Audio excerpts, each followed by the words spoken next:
Bonsoir à tous et bienvenue de nouveau sur Parabellum. Avec moi, il y a Daniele Moreau et le général Capitini.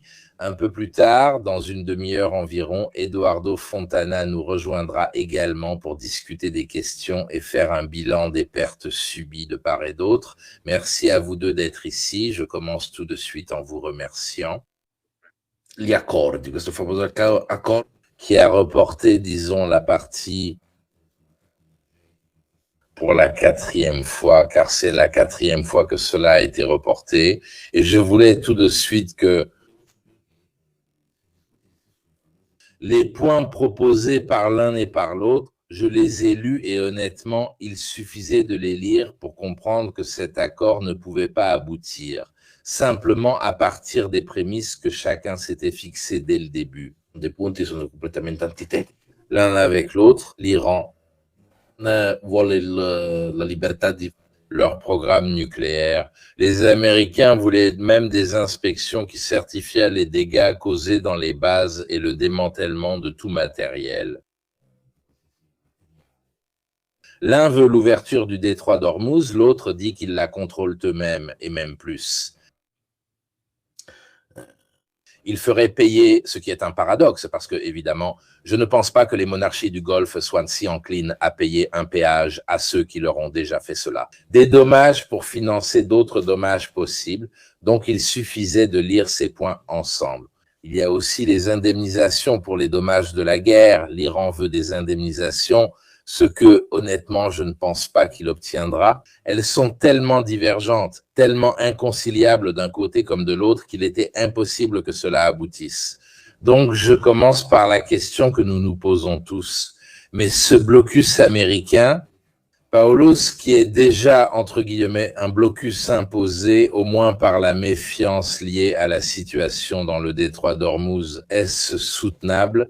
Cela a du sens de la part des Américains, étant donné qu'il y a déjà 1015 navires qui passent, dans le meilleur des cas, chaque jour. Il y a un blocus dicté surtout par le fait que des missiles et des drones volent. Si tu restes dehors, tu fais un autre blocus. Ici, tout le monde rit et je vois dans le chat le blocus du blocus. Mais est-ce une solution?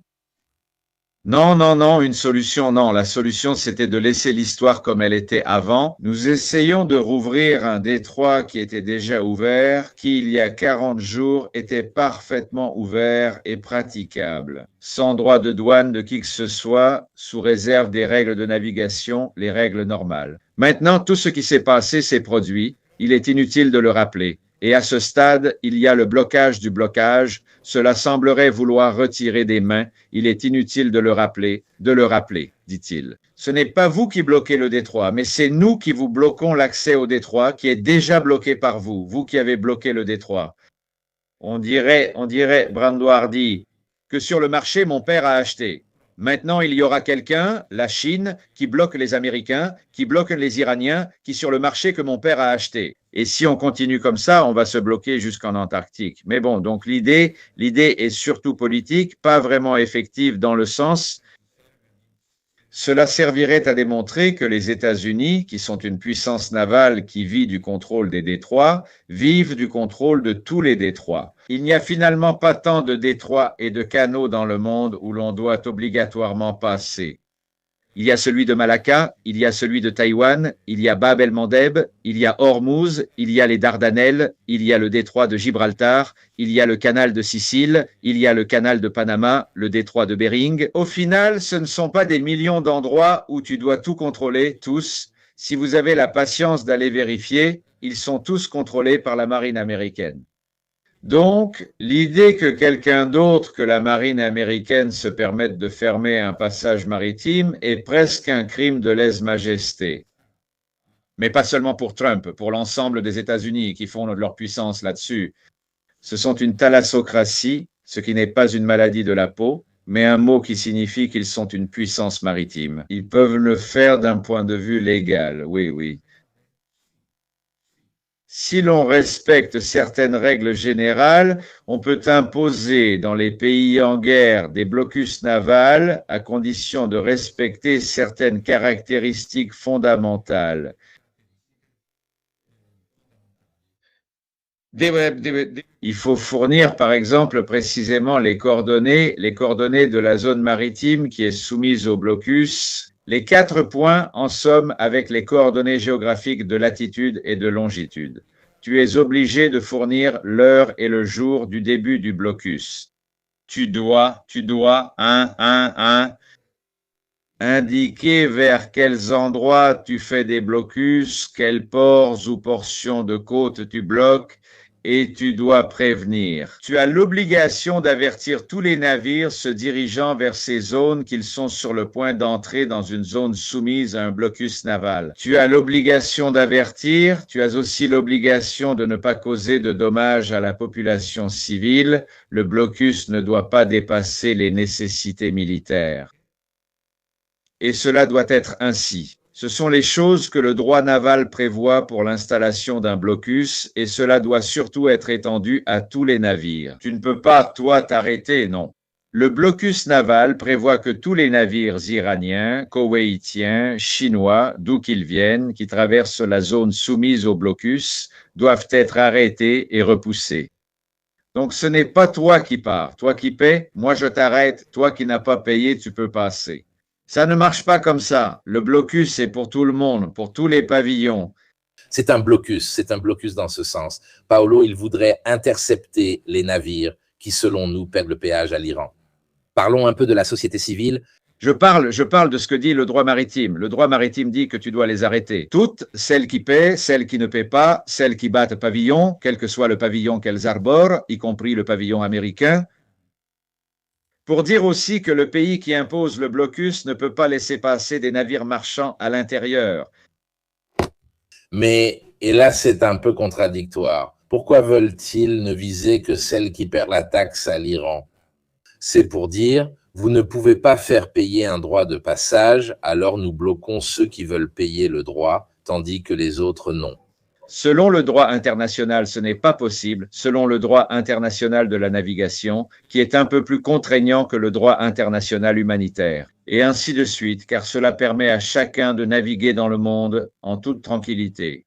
Si tu commences à dire « j'arrête les navires allemands, je n'arrête pas ceux des Français, ceux des Japonais, je les laisse passer, ceux des Chinois, je les arrête », tu vas à l'encontre des critères qui établissent le blocus naval. Tu dois repousser tout le monde. Tu dois avertir tout le monde, repousser tout le monde. Tu as le droit d'inspecter ceux que tu décides. Renforcer ta cargaison de guerre ou du matériel stratégique pour ton ennemi. Per l'Iran.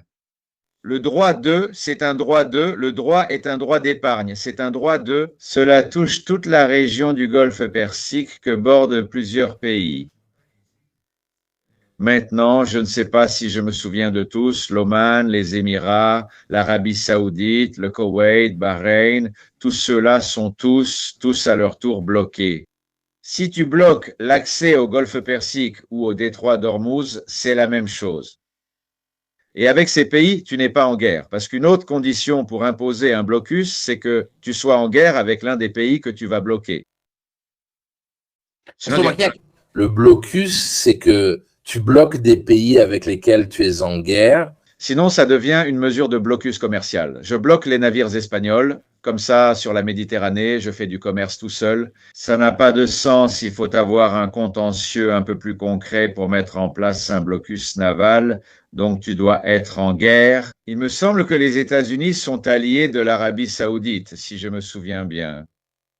Blocus à la mexicaine. Je te bloque, tu me bloques, tout le monde est bloqué. En pratique, de toute façon, il n'y a plus de problème car Trump, marchant sur l'eau, prendra les mines une à une. Vous savez qu'il y parvient bien. Daniele, des pains et des poissons, moi aussi je cherche. Alors, Daniel est en Amérique, comment ont-ils pris cette histoire de « je te bloque, tu me bloques » ? On est tous bloqués, l'économie part à la dérive. Parce qu'aujourd'hui, j'étais chez Ivan Greco avec Semprini et il m'a dit que la pizza, lui, il est à New York, ça arrive, si je ne me trompe pas, justement là-bas, il a dit « Moi, je suis dans une avenue où il y a une pizzeria et en l'espace d'un mois, la pizza est passée à de 4,50 $ à 6 $, soit 1,50 $ de plus. Et l'essence au gallon se vend à plus de 4,50 $, c'est comme si… Chez nous, on disait que l'essence coûte plus de 2 €. ils augmentent déjà les prix en un mois. Pourquoi? Parce qu'ils n'ont pas l'agio comme nous, ces gens-là, où le contrôle trop strict des prix a déjà fait augmenter. Tout a augmenté.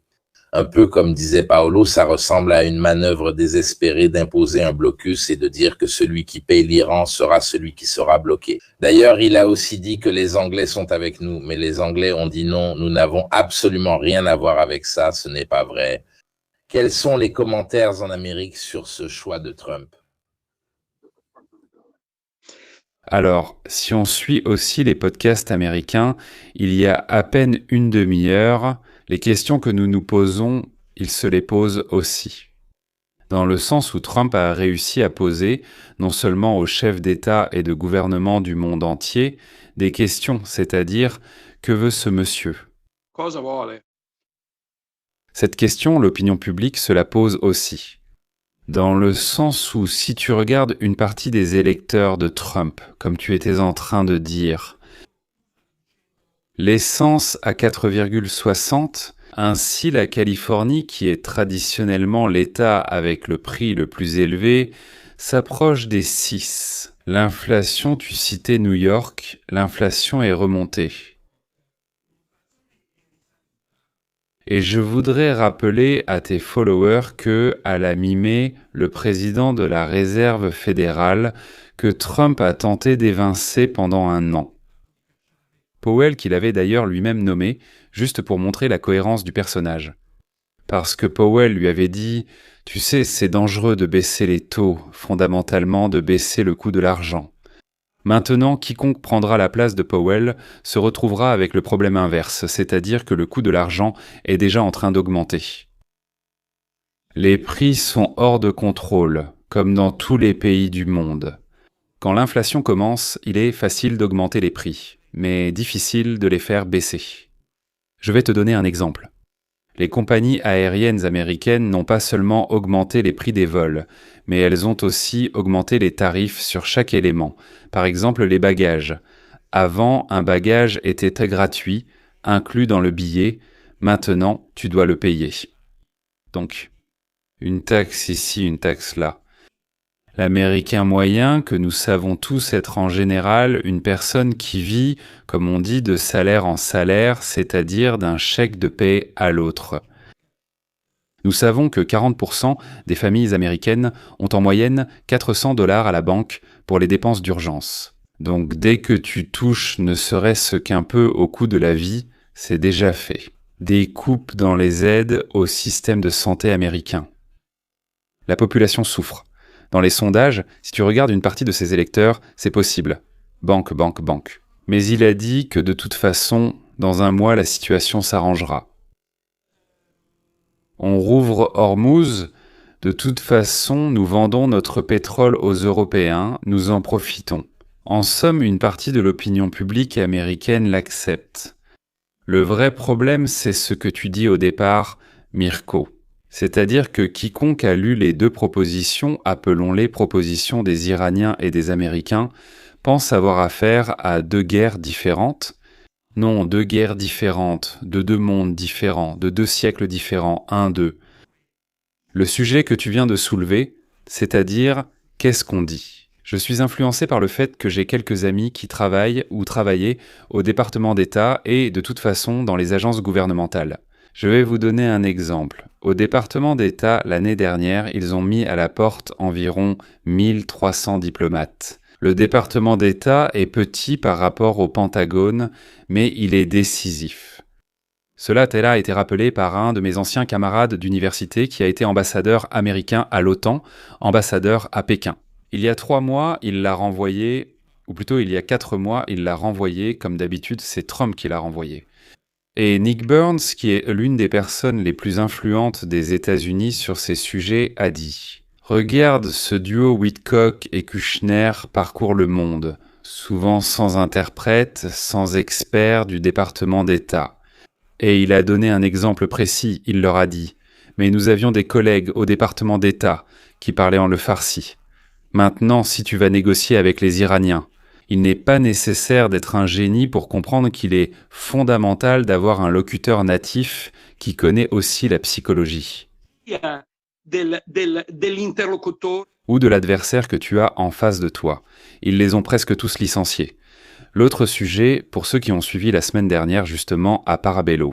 Nous avons, si tu te souviens Mirko, parlé pour la première fois, il me semble que c'était vraiment le premier podcast italien. C'est le Pentagone qui pose problème. Le Pentagone est devenu un point de résistance formidable face aux maladresses de Trump et de ses proches. Le Pentagone compte non seulement beaucoup de gens en colère, parce que récemment encore, des gens très compétents ont été évincés, mais aussi ceux qui ne l'ont pas encore été. Il avait déjà pris position lorsque les pêcheurs caribéens étaient attaqués dans les eaux internationales. Comme le disait le général Capitini, tu passes dans le ciel et tu tues ceux que tu croises, puis on te dira qui c'était, pourquoi et ainsi de suite. Le Pentagone est un point de résistance. L'autre nouveauté de ce soir, dont parlent tous les médias américains, ce sont les insultes de Trump envers le pape. Attention, ce soir, cela est en train de diviser le monde catholique, et attention, pas seulement les catholiques, mais aussi les évangéliques ainsi que les chrétiens non catholiques.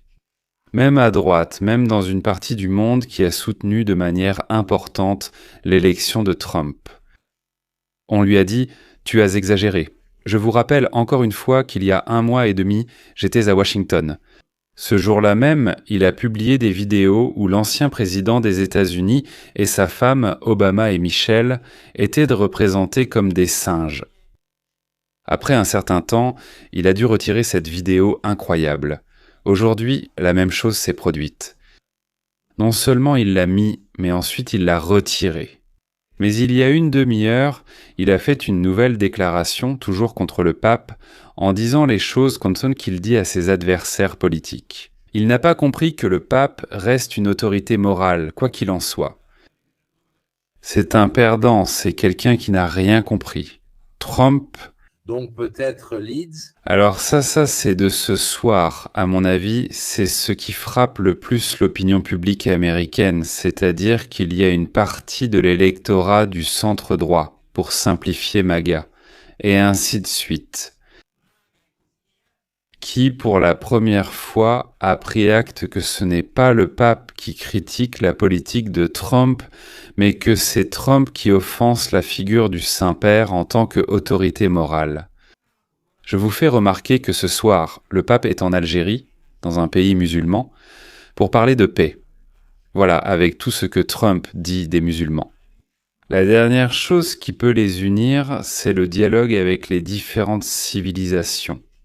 Et même la déclaration de l'autre jour contre Allah de la part de Trump, quand il a parlé de destruction de la civilisation, le pape l'a très mal pris, c'est-à-dire qu'il n'était pas d'accord. Pensez même que ce soir, des messages de Téhéran sont arrivés en solidarité avec le pape, disant « vous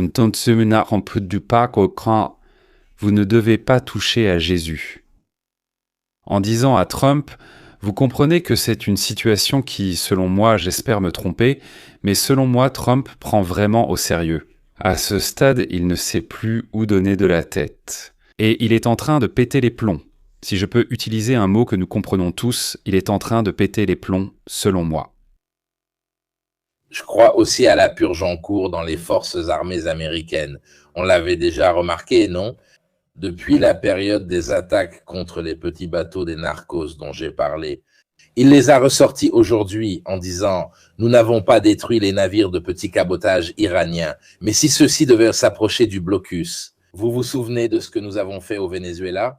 Nous éliminerons aussi cela, en plus du fait que la majorité de la marine iranienne se trouve au fond de la mer. » Comme il l'écrit lui aussi, honnêtement, moi je trouve ces attaques contre le pape stupides, parce qu'il a quand même un électorat très évangélique, apostolique, catholique, ce que tu veux. Parce que là-bas, on en arrive même à des niveaux où il y a le musée du créationnisme ou des choses du genre. En Amérique, c'est amusant. Ils ont un musée du créationnisme et ils sont aussi parmi les plus grandes puissances scientifiques du monde. Ces deux choses de base sont incroyables. Et l'autre, c'est justement l'épuration de très nombreux membres des forces armées qui avaient justement commencé à cette période. C'est un musée de la science et du renseignement du point de vue des experts, de ceux qui opèrent récemment. L'ex est bien plus important depuis une semaine, car c'était le cas jusqu'à récemment. Cela signifie qu'en Italie, on lui a dit « Regarde ce que tu veux obtenir, l'œuvre qui est plus que cela ».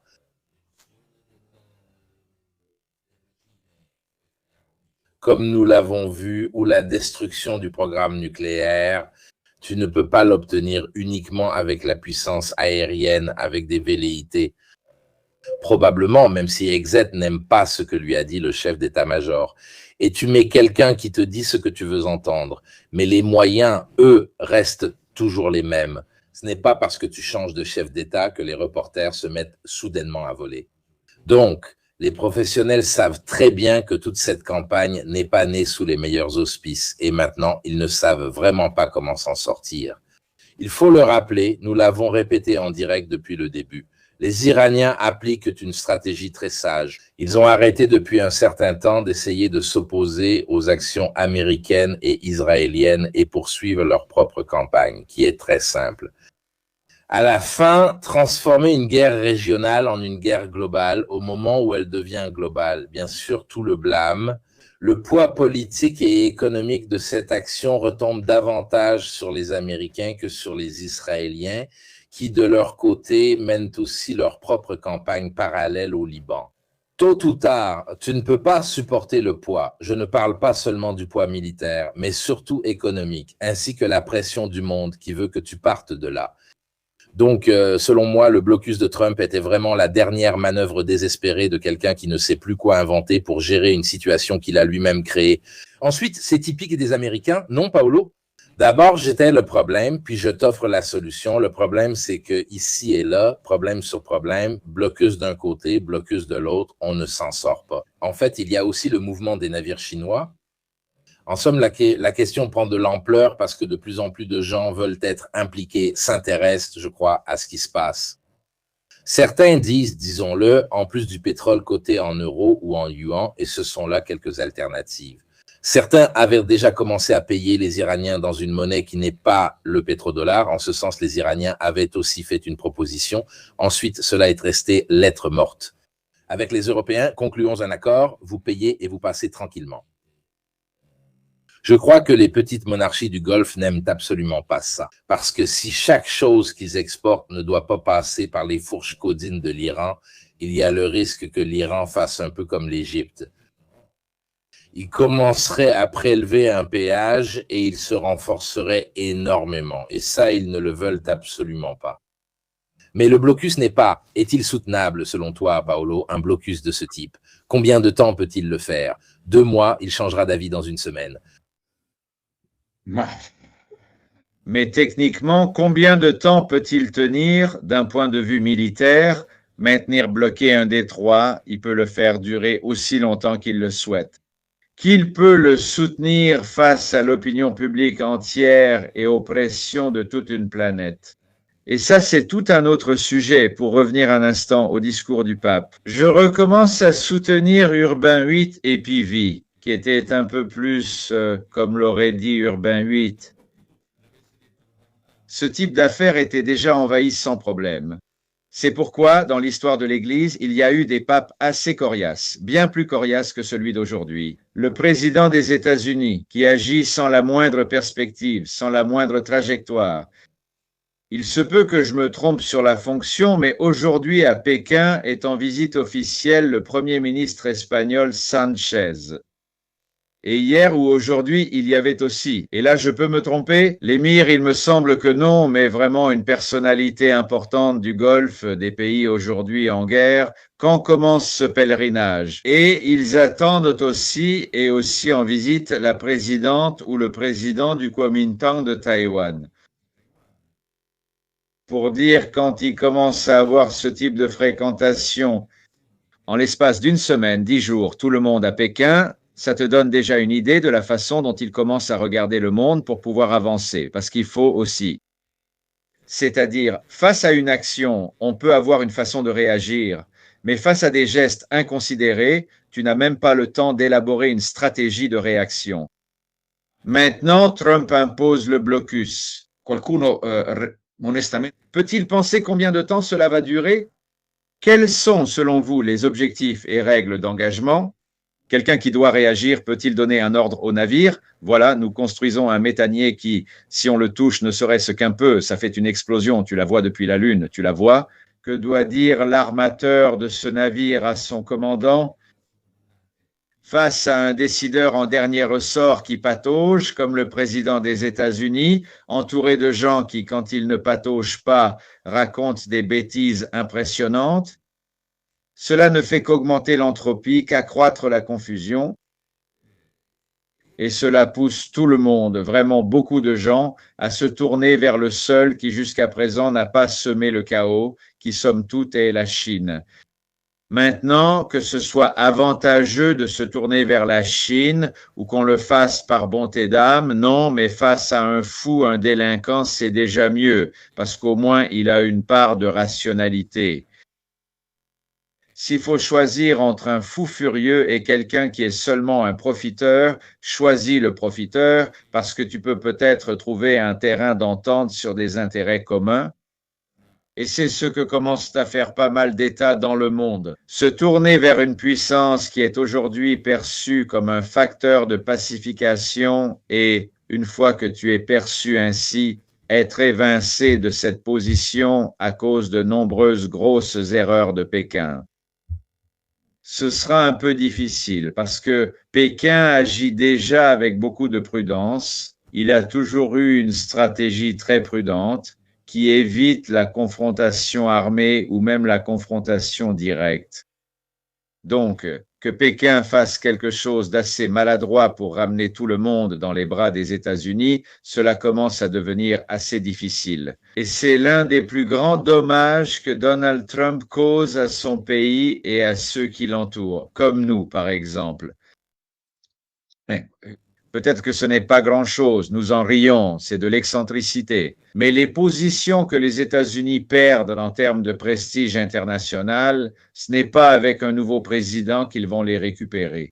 Ce n'est pas comme si on disait « Excusez-nous, on s'est trompé, on a mis ce type étrange au pouvoir, on est normaux », car entre-temps, d'autres occupent ces positions. À ton tour, tu dois travailler dur pour les déloger et tu dois payer cher pour les déloger. Et en parlant d'Einstein, je ne sais pas vraiment ce que Trump fera, mais je suis sûr que le prochain président, comme je l'ai déjà dit dans d'autres lives, passera ses 4 années de mandat à demander pardon à la moitié de la planète. Bienvenue à Édouard, tu es arrivé pile au bon moment, comme on dit bonne nuit. En parlant de ce qu'a dit le ministre chinois de la Défense, qui a clairement dit à la marine américaine « Nos navires utilisent le détroit d'Ormuz, nous avons des accords commerciaux et énergétiques avec l'Iran. N'interférez pas. » Et toi, tu tombes pile, non? Et oui, c'est même pas fait exprès. Je n'avais même pas encore lu la chanson. Et tu m'as envoyé ça juste avant le direct. Donc vas-y, non. Justement, j'évoquais moi aussi cette hypothèse que la Chine, justement, sachant à quel point le trafic commercial qui passe par Hormuz est important pour la Chine. J'imagine que vous venez d'en parler. En substance, il est évident que la manœuvre de Trump est vraiment une exagération et ouvre la possibilité d'un affrontement au moins diplomatique très important, comme nous venons de le voir. Le problème pour la Chine, c'est justement le point central de ce post que j'ai récemment envoyé à Mirko. C'est que en ce moment, dans la région, essentiellement dans la mer d'Arabie, si elle voulait déployer des forces aéronavales, elle aurait vraiment un contingent très limité. Parce que la Chine a une base, c'est celle de Djibouti, donc une base à partir de laquelle elle peut, en tout cas, y stationner certaines unités navales. D'habitude, il y a quelques unités navales basées là-bas, mais en ce moment, c'est quand même une force très réduite. Comme vous le voyez, il y en a une que vous voyez maintenant. C'est une frégate, la frégate Daking, tandis que l'autre, justement sur la gauche, est un chasseur de mines. Donc, en substance, il n'y a que 2 unités de surface relativement modernes, mais si l'on veut même aller jusqu'à envisager un affrontement, ce que je ne pense pas être envisageable. Mais justement, en imaginant ce scénario, elles seraient énormément inférieures aux task forces américaines dans la région. Voilà donc ce que la Chine pourrait faire. Mais alors, il y a toujours l'hypothèse, selon moi, d'escorter des navires commerciaux. C'est quand même possible, donc utiliser peut-être au début les 2 unités qu'elle a sur place pour justement montrer le pavillon, disons escorter les navires, sans évidemment chercher l'affrontement. et en avertissant évidemment les commandements américains. Mais cela aussi ouvre des scénarios cauchemardesques, car cela reviendrait à violer le blocus imposé par les Américains. Comme vous le voyez, Je remarque que ce n'est même pas clair parce que dans certains cas, nous verrons plus tard. Si, les navires essaient d'entrer et de sortir. Ensuite, ils parlent de ceux qui paient. En cherchant au-delà, non. Il semble. Ce premier tweet justement de Trump, qui date d'hier, a été le premier tweet dans lequel ce blocus a été annoncé. Justement, c'était très flou, cela semblait généralisé, etc., etc. Alors qu'aujourd'hui, j'ai vu que le CENTCOM, en somme le commandement militaire de la zone américaine, a également fait un tweet parce que apparemment on utilise X pour ces communications. Ils ont directement publié un article sur X, chose que je vois rarement, dans lequel ils ont précisé qu'ils sont une cible de ce blocus naval, les navires qui utilisent les ports iraniens et qui donc soit arrivent des ports iraniens, soit ont comme destination déclarée les ports sur les côtes iraniennes. Alors que les navires des pays qui ne participent pas au commerce avec l'Iran, mais qui se trouvent quand même dans le Golfe, peuvent en théorie passer. On peut aussi penser que cela crée des zones grises, avec des navires déclarant une destination mais allant ailleurs. C'est une autre hypothèse qui me vient. De plus, aujourd'hui, j'ai vu que toujours, s'ils n'étaient pas des sources militaires américaines, ont déclaré qu'il y aura une période initiale, pendant laquelle le blocus ne sera pas appliqué de manière systématique. Même pas sur ces navires qui se dirigent vers l'Iran, afin de donner le temps aux navires déjà chargés et qui se trouvent déjà dans la zone de pays neutre de partir. Donc j'ai lu cela aussi aujourd'hui. Une sorte de marche arrière partielle, si on veut la voir comme ça. Alors qu'en effet, le premier tweet de Trump était vraiment un acte de guerre, essentiellement contre l'Iran, évidemment. C'est un peu difficile. Je comprends. À la sortie, c'est OK, c'est évident que tu viens du Golfe Persique. Mais à l'entrée, qui m'empêche de déclarer où je vais, qui je suis? Exactement.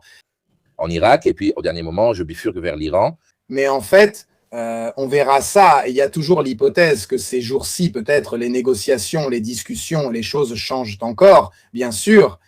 Mais si cela n'arrive pas et qu'on commence vraiment avec le véritable blocus, donc les premiers jours passent, ils ont dit qu'ils laissent un peu de temps pour partir, et il y a les premiers navires, peut-être sous pavillon chinois, qui essayent de passer. C'est d'une grâce et d'une qualité inouïe. Encore plus, comme l'a dit Mirko à l'instant, s'il y a ensuite des navires, peut-être même iraniens ou en tout cas de pays non ennemis, qui disent gaz qu'ils vont peut-être en Irak, qui affirment s'y rendre légitimement, on pourrait presque dire, c'est-à-dire de leur point de vue, que doivent-ils faire? Ils disent qu'ils vont dans un port, et puis finalement ils changent d'avis, ils vont dans un autre, ou en tout cas ils changent leur déclaration. D'ailleurs, cela a été très souvent observé, je me souviens, avec les actions des Houthis sur le trafic marchand en mer Rouge.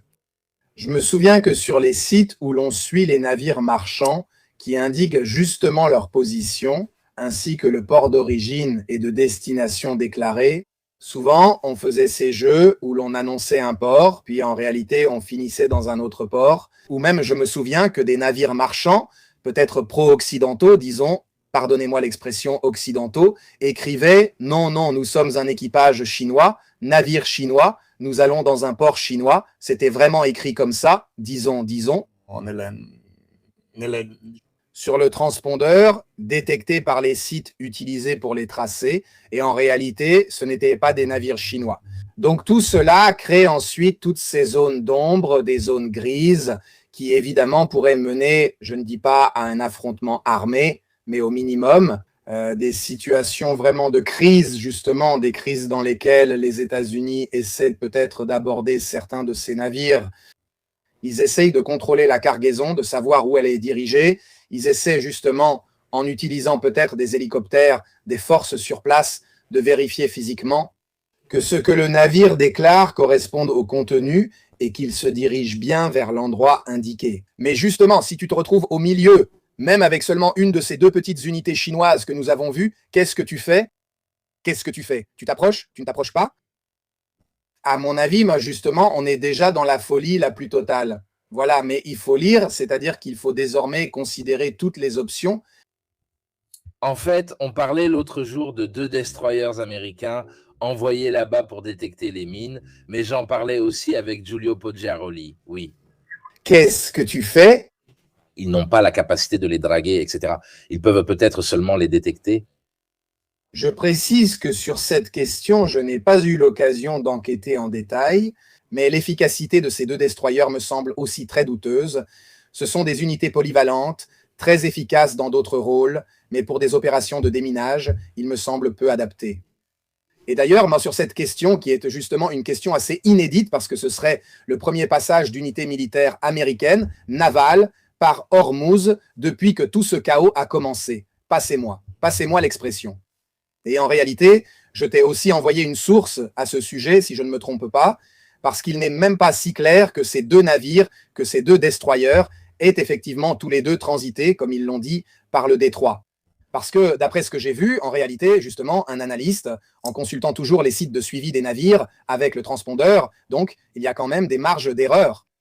Mais en somme, ce n'est pas certain, ce n'est pas vérifiable, du moins jusqu'à ce matin, début d'après-midi, quand j'ai vérifié qu'elles soient effectivement toutes les deux passées par Hormuz. Peut-être que l'une d'elles était déjà à l'intérieur, au-delà d'Hormuz, s'est approchée, puis est repartie. Donc il n'est pas certain que, évidemment, les Iraniens ont dit qu'elles ne sont pas passées. Donc les déclarations des deux parties s'opposent. En ce moment, je ne saurais pas confirmer la thèse américaine. Exactement. C'est la preuve que ce n'est pas suffisant pour nous faire dire qu'elles sont effectivement passées. Parce qu'à ce moment-là, il y a deux destroyers différents qui pourraient en réalité être arrivés des deux côtés opposés et puis être repartis en arrière. Il n'est donc pas certain qu'ils soient passés selon les sources ouvertes disponibles. Si d'autres informations apparaissent, nous pourrons le confirmer ou le démentir. Et d'ailleurs, ils passent évidemment par le côté le plus éloigné. Et oui, celui qui est proche d'Oman.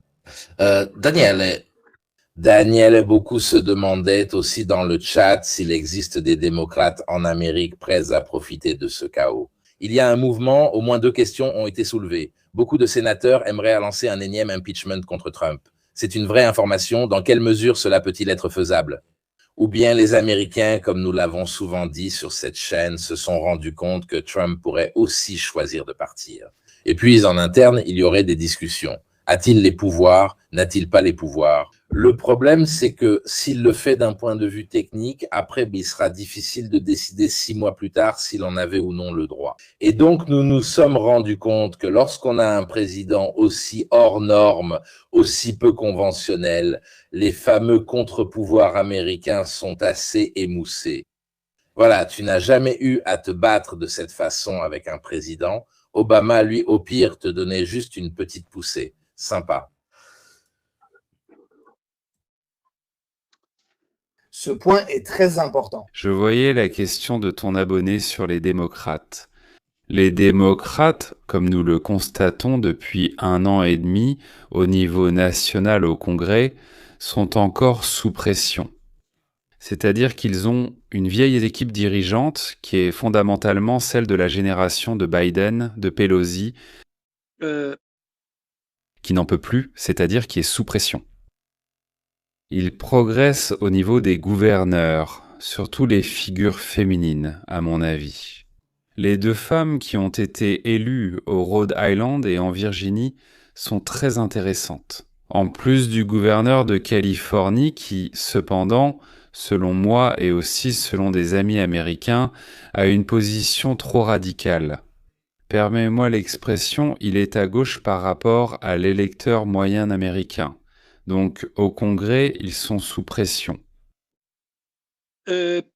Deuxième question. La question que tu posais tout à l'heure sur l'inflation et tout ça, tout le monde se la pose. Déjà l'année dernière, nous étions tous convaincus, à commencer par les plus grands économistes du monde, qu'avec l'introduction des droits de douane.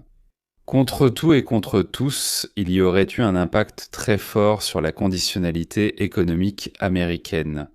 Il y en a eu un, mais pas aussi fort. Plus tu t'approches des élections de mi-mandat, plus il est clair que l'augmentation du coût de la vie frappe chaque électeur. Si tu regardes que beaucoup de réunions de députés et de sénateurs républicains auprès de la base, dans les communautés, dans les villages, se terminent par des polémiques très fortes, dans le sens où l'électeur moyen républicain n'est pas content. Mais attention, le fait qu'il ne soit pas content. Par exemple, dans les médias italiens, on insiste sur le fait que Trump est très bas dans les sondages. C'est vrai qu'il est très bas sur certains sujets, pas sur tout. Il est tout aussi vrai que, cependant, cela ne veut pas dire, premièrement, que s'il n'y a pas d'élection, tu peux même être à 0,1 dans les sondages, mais tu continues à gouverner. Deuxièmement, ça ne veut pas dire que parce que tu es très bas, si on vote demain matin, ce sont les démocrates qui gagnent. Venons-en à la question de l'impeachment, qui est un point sur lequel, depuis des mois, justement, je dirais, il faut reconnaître à Parabellum d'être l'un des rares sites italiens à avoir abordé sérieusement la question. L'impeachment, si on vote aujourd'hui, disons-le comme ça, si on vote aujourd'hui, les démocrates gagnent à la Chambre. Trump l'a déjà dit il y a 2 mois, on en a parlé ici. Il y a 2 mois, lors d'une réunion avec les députés républicains, il a dit « Ici, si on va voter, je prends, parce qu'on perd, je me prends un 3e impeachment ». Le débat, c'est que si cela continue, comme le décrivait le général Cattini, d'un point de vue aussi militaire, mais comme conséquence politique de choix, peu clair, disons-le ainsi, au niveau militaire, il risque de perdre aussi le Sénat. Alors là, la question devient très lourde parce qu'en fait, ils sont en mesure de mettre en accusation la moitié du gouvernement. Les démocrates attendent clairement le jour où l'on ira voter. Et comme tous les pays du monde, nous l'avons vu aussi hier en Hongrie. Si vous y réfléchissez, on vote sur la situation économique, pas sur la politique étrangère. Ce n'est pas l'Iran qui fait voter un fermier de l'Oklahoma. Mais c'est la conséquence d'un blocus que tu as créé, c'est-à-dire que tu as créé un problème, et maintenant tu es là à montrer que tu le résous. 1, 2.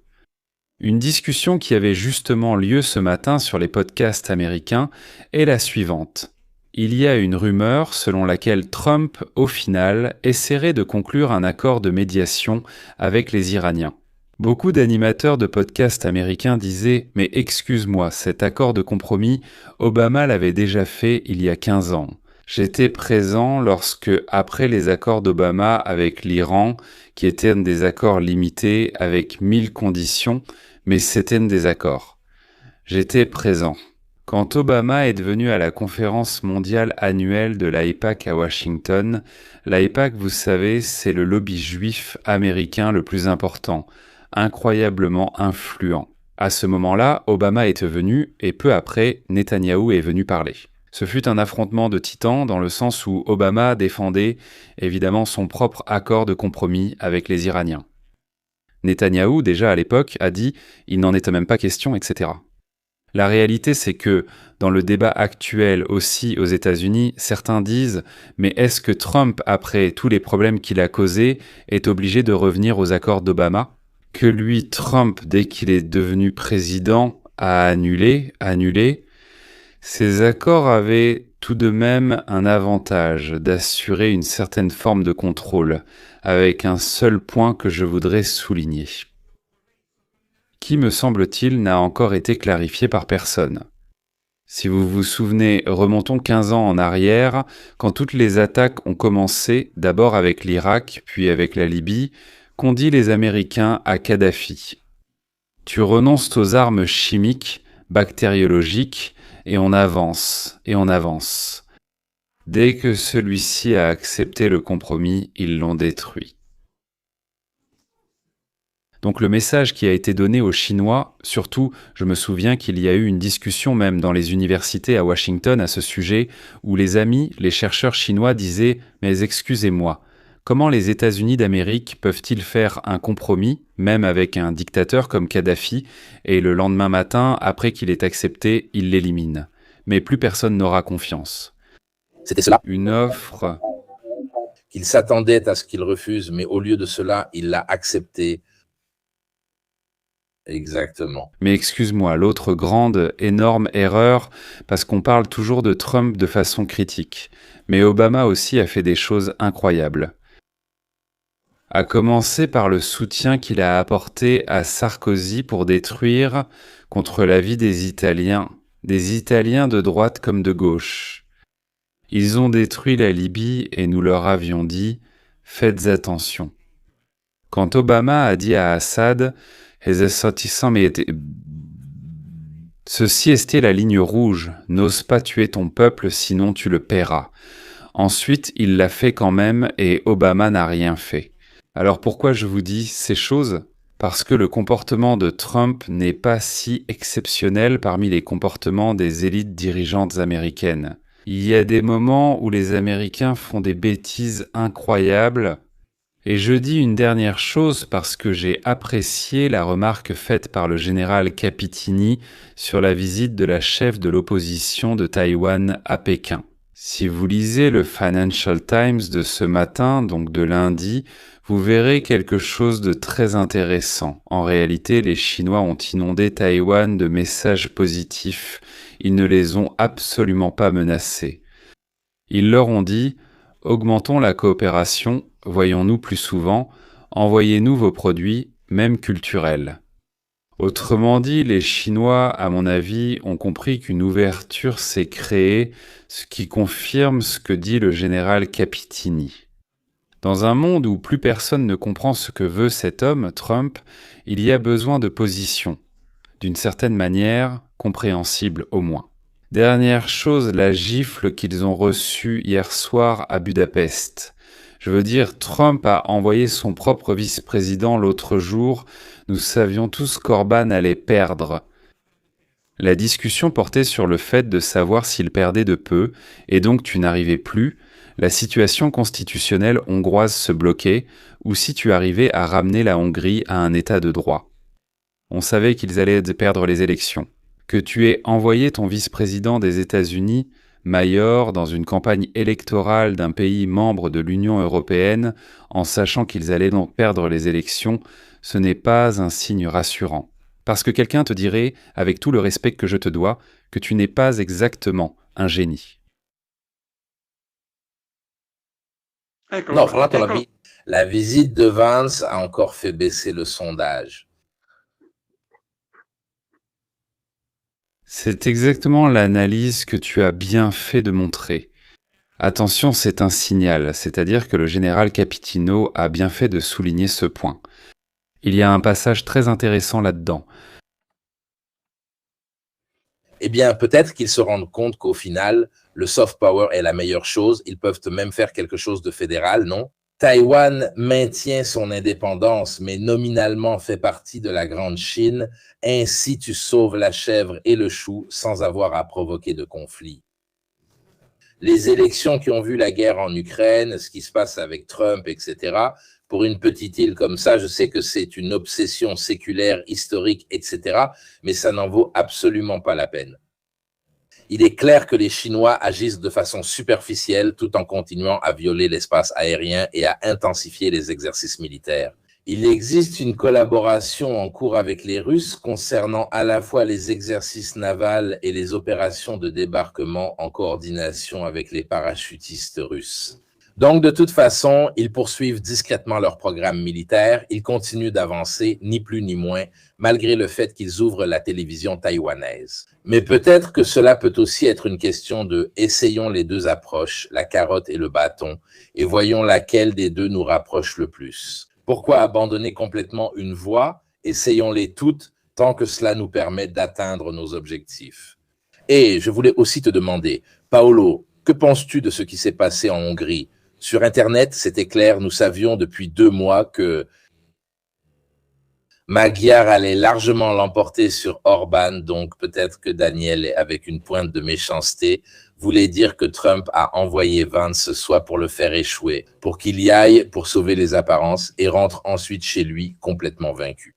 Ou par totale incompétence, ignorance et méconnaissance de la situation réelle du peuple en Hongrie. L'autre jour, on aurait dit que les gens avaient gagné la Coupe du Monde, 80% de votants. On n'avait pas vu ça depuis 89.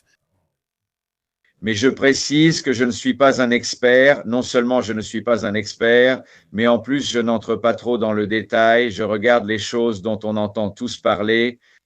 Après 16 ans, n'importe qui, quoi qu'il fasse, quoi qu'il arrive.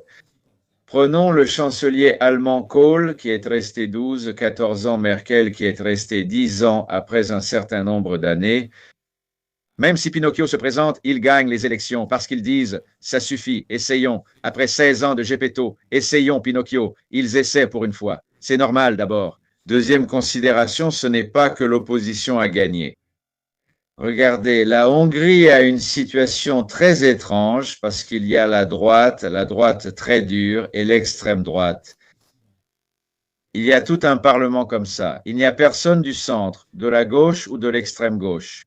Dans tous les autres parlements du monde, on peut dire qu'il y a un groupe progressiste, il y a un groupe conservateur, ou si on le fait sur une base idéologique, il y a un groupe de gauche et un groupe de droite.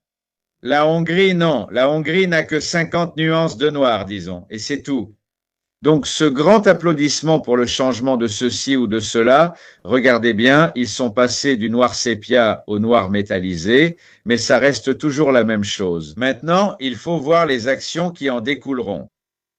Nous voyons clairement qu'à partir de maintenant, le drapeau de l'Europe flottera sur le Parlement de Budapest plus libre que jamais. Mais il faut encore voir pourquoi les électeurs, tous, 80% des électeurs hongrois ont dit « Nous voulons encore une Hongrie qui ne soit pas vraiment cette grande nation progressiste ouverte à ceci, à cela, dans tous les sens. Nous voulons quelqu'un d'un peu plus calme qu'Orban, mais qui soit plus ou moins sur cette ligne. » C'est ce qu'ils disent. Oui, c'est aussi ce que dit Paolo du point de vue que les gens n'aimaient pas trop l'affiliation avec la Russie et surtout la campagne d'Orban contre Zelensky. Pratiquement, à un certain moment, il semblait que les deux candidats en Hongrie étaient Zelensky et Orban parce qu'il y avait des affiches partout contre Zelensky. Oui, mais en Italie, cela n'a rien à voir avec un succès de la gauche. Lui-même vient même du parti. Il faut vraiment faire preuve d'une grande imagination, ce qui s'éloigne beaucoup de la réalité de l'affaire, de la réalité. C'est intéressant. J'étais en train de chercher pendant que je m'écoutais, mais je vous promets de le retrouver pour la prochaine fois. Il y a un penseur, un philosophe français, qui a inventé un terme très sympa. Il l'appelle la crise des États gladiateurs ou gladiateurs. Ça dépend comment on le met. Il y a l'idée que c'est la force, que c'est la violence qui régule les relations entre les États. Il soutient quelque chose que je trouve très intéressant, à savoir que cela valait à l'époque où seuls les États étaient présents sur la scène politique. C'est-à-dire, à l'époque de la guerre froide, moi j'ai plus de chars, toi tu as plus de chars, moi je fais le dur, toi tu fais le dur. C'était le système qui régulait l'ensemble du système. Aujourd'hui, il dit d'autres acteurs sont apparus, d'autres acteurs transnationaux, donc cette approche ne fonctionne plus, car tout simplement, tu ne trouves pas l'ennemi. L'ennemi n'accepte pas de se battre avec toi selon tes règles. Il s'oppose à toi autrement, avec des mouvements d'opinion, en te discréditant au niveau mondial avec des mèmes, avec ce genre de choses, en lançant des mouvements culturels à droite et à gauche. Tu dis, mais tu ne me tires pas dessus. Non. Je te fais juste passer pour un idiot, en somme, je te rends ridicule. Et cela apporte aussi une grande nouveauté dans les relations entre les nations. Il y a des nations qui commencent à le comprendre et d'autres, et dans ce cas, il me semble que les États-Unis en font partie, qui sont restés à un modèle, mais d'avant la Seconde Guerre mondiale, c'est-à-dire à la politique de la canonnière. Vous savez, toutes les choses, toutes les actions politiques naissent d'une vision que l'on a du monde et de soi-même par rapport au monde. Donc, pour dire, la loi navale des États-Unis découlera de l'idée que les États-Unis se font des relations avec les puissances qui sont en concurrence avec eux. Et s'ils ne comprennent pas que peut-être les Chinois ne voudront jamais mener une bataille navale au large de Taïwan pour la domination du Pacifique, ils continueront à construire des porte-avions, ils continueront à faire des choses qui, en pratique, pour la prochaine guerre, ne seront pas celles qui seront utiles. Nous avons déjà eu 2 avertissements à ce sujet. Déjà la guerre en Ukraine avec l'arrivée des drones, un type de guerre pauvre qui bat une guerre riche. Et les Iraniens n'ont fait que réaffirmer cela. Une guerre pauvre qui met en difficulté au niveau international une grande puissance, mais de façon bien plus marquée.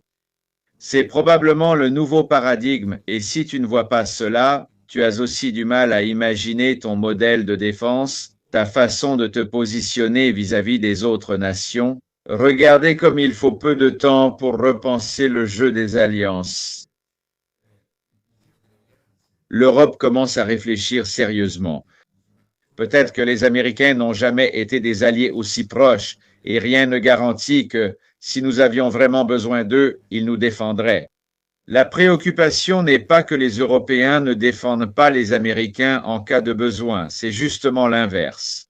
Si nous avons besoin d'aide, les Américains ne nous défendront pas. Et donc, nous devons construire un ensemble de relations internationales de défense qui tiennent compte de cela, et nous le faisons rapidement, à une vitesse qui, il y a 20 ou 30 ans, n'aurait même pas été envisagée ou pensable. Maintenant, comprendre ces éléments, selon moi, te donne une clé de lecture des événements pour les prochaines années avec un degré de réalisme plus élevé. Il semble que les États-Unis, à ce jour, ne l'aient pas compris. Et ils continuent à aboyer. Quand le bruit du chien qui aboie ne fait plus peur parce qu'on a peur d'autre chose et qu'on cherche des sécurités dans d'autres attitudes, même en les payant. Qu'est-ce que vous croyez? Vous pensez que se rapprocher de la Chine signifie le faire gratuitement et sans avoir à payer un prix? Mais au moins, cela vous apporte une certaine stabilité, une certaine tranquillité. Et donc, nous sommes dans un moment, pour moi, vraiment, vraiment beaucoup plus complexe que des conneries. Ce que fait Trump à droite, à gauche, parce que ce n'est pas seulement lui, mais tout un groupe de personnes qui croient que c'est la façon de dialoguer avec le monde. Et le monde, tout simplement, a cessé de dialoguer avec eux. Ce n'est pas qu'il les contredit, il ne les écoute même pas. Ce qui est encore pire, Mais ce n'est pas tellement ça. Il y a des pays qui communiquent. Tout à l'heure, Edouard disait CENTCOM communique via X. Il y a des pays qui se sont réveillés, ou du moins certaines entités, même étatiques, et qui utilisent vraiment les réseaux sociaux comme moyen de communication, souvent les ambassades. Celle de la Russie en Italie est particulièrement active sur X, et il y a des pays, au contraire, qui ignorent. Par exemple, tu ne verras jamais la von der Leyen, quelque chose comme ça, écrire sur X, non, comunicati, des communiqués, etc. Il y a tout un monde qui bouge parce que tu comprends. Quand tu écris quelque chose sur X, tu n'as même pas besoin de décrocher le téléphone et d'appeler le journaliste. Les journalistes sont déjà là à attendre. Le monde est déjà là à attendre que sorte ce nouveau tweet de Banso, de Exet. Et donc, c'est aussi une façon plus directe de contrôler toi-même. Parce que tu peux agir à la carte. Regardez, aujourd'hui on attaque. Regardez, maintenant on fait la paix. Si tu dis, comme Trump le dit toujours, le dernier remonte à 1 heure, où il dit, de toute façon, les Iraniens viennent maintenant vers nous avec un accord. Mais tu viens de me dire que tu leur imposes le blocus. Et alors peut-être que le marché va se calmer. Le lendemain, ça repart. Un'altra dichiarazione. Et donc on se rend compte que celui qui sait l'utiliser peut aussi en tirer un bon parti. Nous savons qu'il y a eu beaucoup de délits d'initiés pendant cette période de communiqués et de reports de traités. Il suffit de suivre Polymarket et d'autres choses, des paris de plusieurs millions placés 2 minutes avant qu'un tweet ne soit publié. Comme par hasard, le vendredi soir, et puis on sait bien que les bourses sont fermées le samedi et le dimanche. J'ai même vu sur Polymarket des paris sur le nombre de navires qui passeraient par Hormuz en une semaine. Il y avait des choses incroyables. Mais effectivement, c'est aussi un facteur. Mais je me demande, je rebondis sur ce qu'a dit très justement Capitini, parce qu'en dehors de notre écosystème médiatique occidental, comment cette chose est-elle perçue? À mon avis, on considère que les États-Unis devraient être la puissance qui garantit l'ordre, qui garantit le sérieux international, le libre commerce et tout ce qui s'ensuit. Ce n'est pas ça. Même la façon de communiquer, justement comme tu viens de le décrire, Mirko, c'est un niveau de sérieux qui n'est pas sérieux, ce qui, à mon avis, à la longue, dans les pays, surtout en Asie, ceux qui ne sont pas facilement soumis à diverses menaces, justement. L'hégémonie américaine, plus ou moins directe, commence à attirer de moins en moins. Très peu, très peu. Et inversement,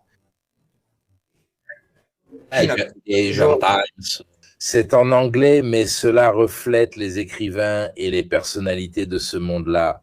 Là-bas, ce sont eux qui perdent la crise la plus dure. Ce n'est ni l'Europe ni l'Amérique du Détroit, l'essentiel étant la dépendance. C'était asiatique. Deuxièmement, tu sais quelles valeurs les Chinois, les Japonais, etc. accordent à la parole. Il suffit de voir le visage de la première ministre japonaise. Des choses comme ça, elle est restée glacée. Donc, ils considèrent déjà que nous, les Occidentaux en général, sommes moins fiables, moins honorables. Puis il y a quelqu'un comme Trump, quelqu'un comme Hegseth qui surgit. Il est évident que pour eux, ils avaient raison, nous sommes décadents et donc c'est la preuve. Parce qu'ensuite, chacun alimente aussi ses propres préjugés. Merci. Nous avions raison de dire qu'ils sont décadents, etc.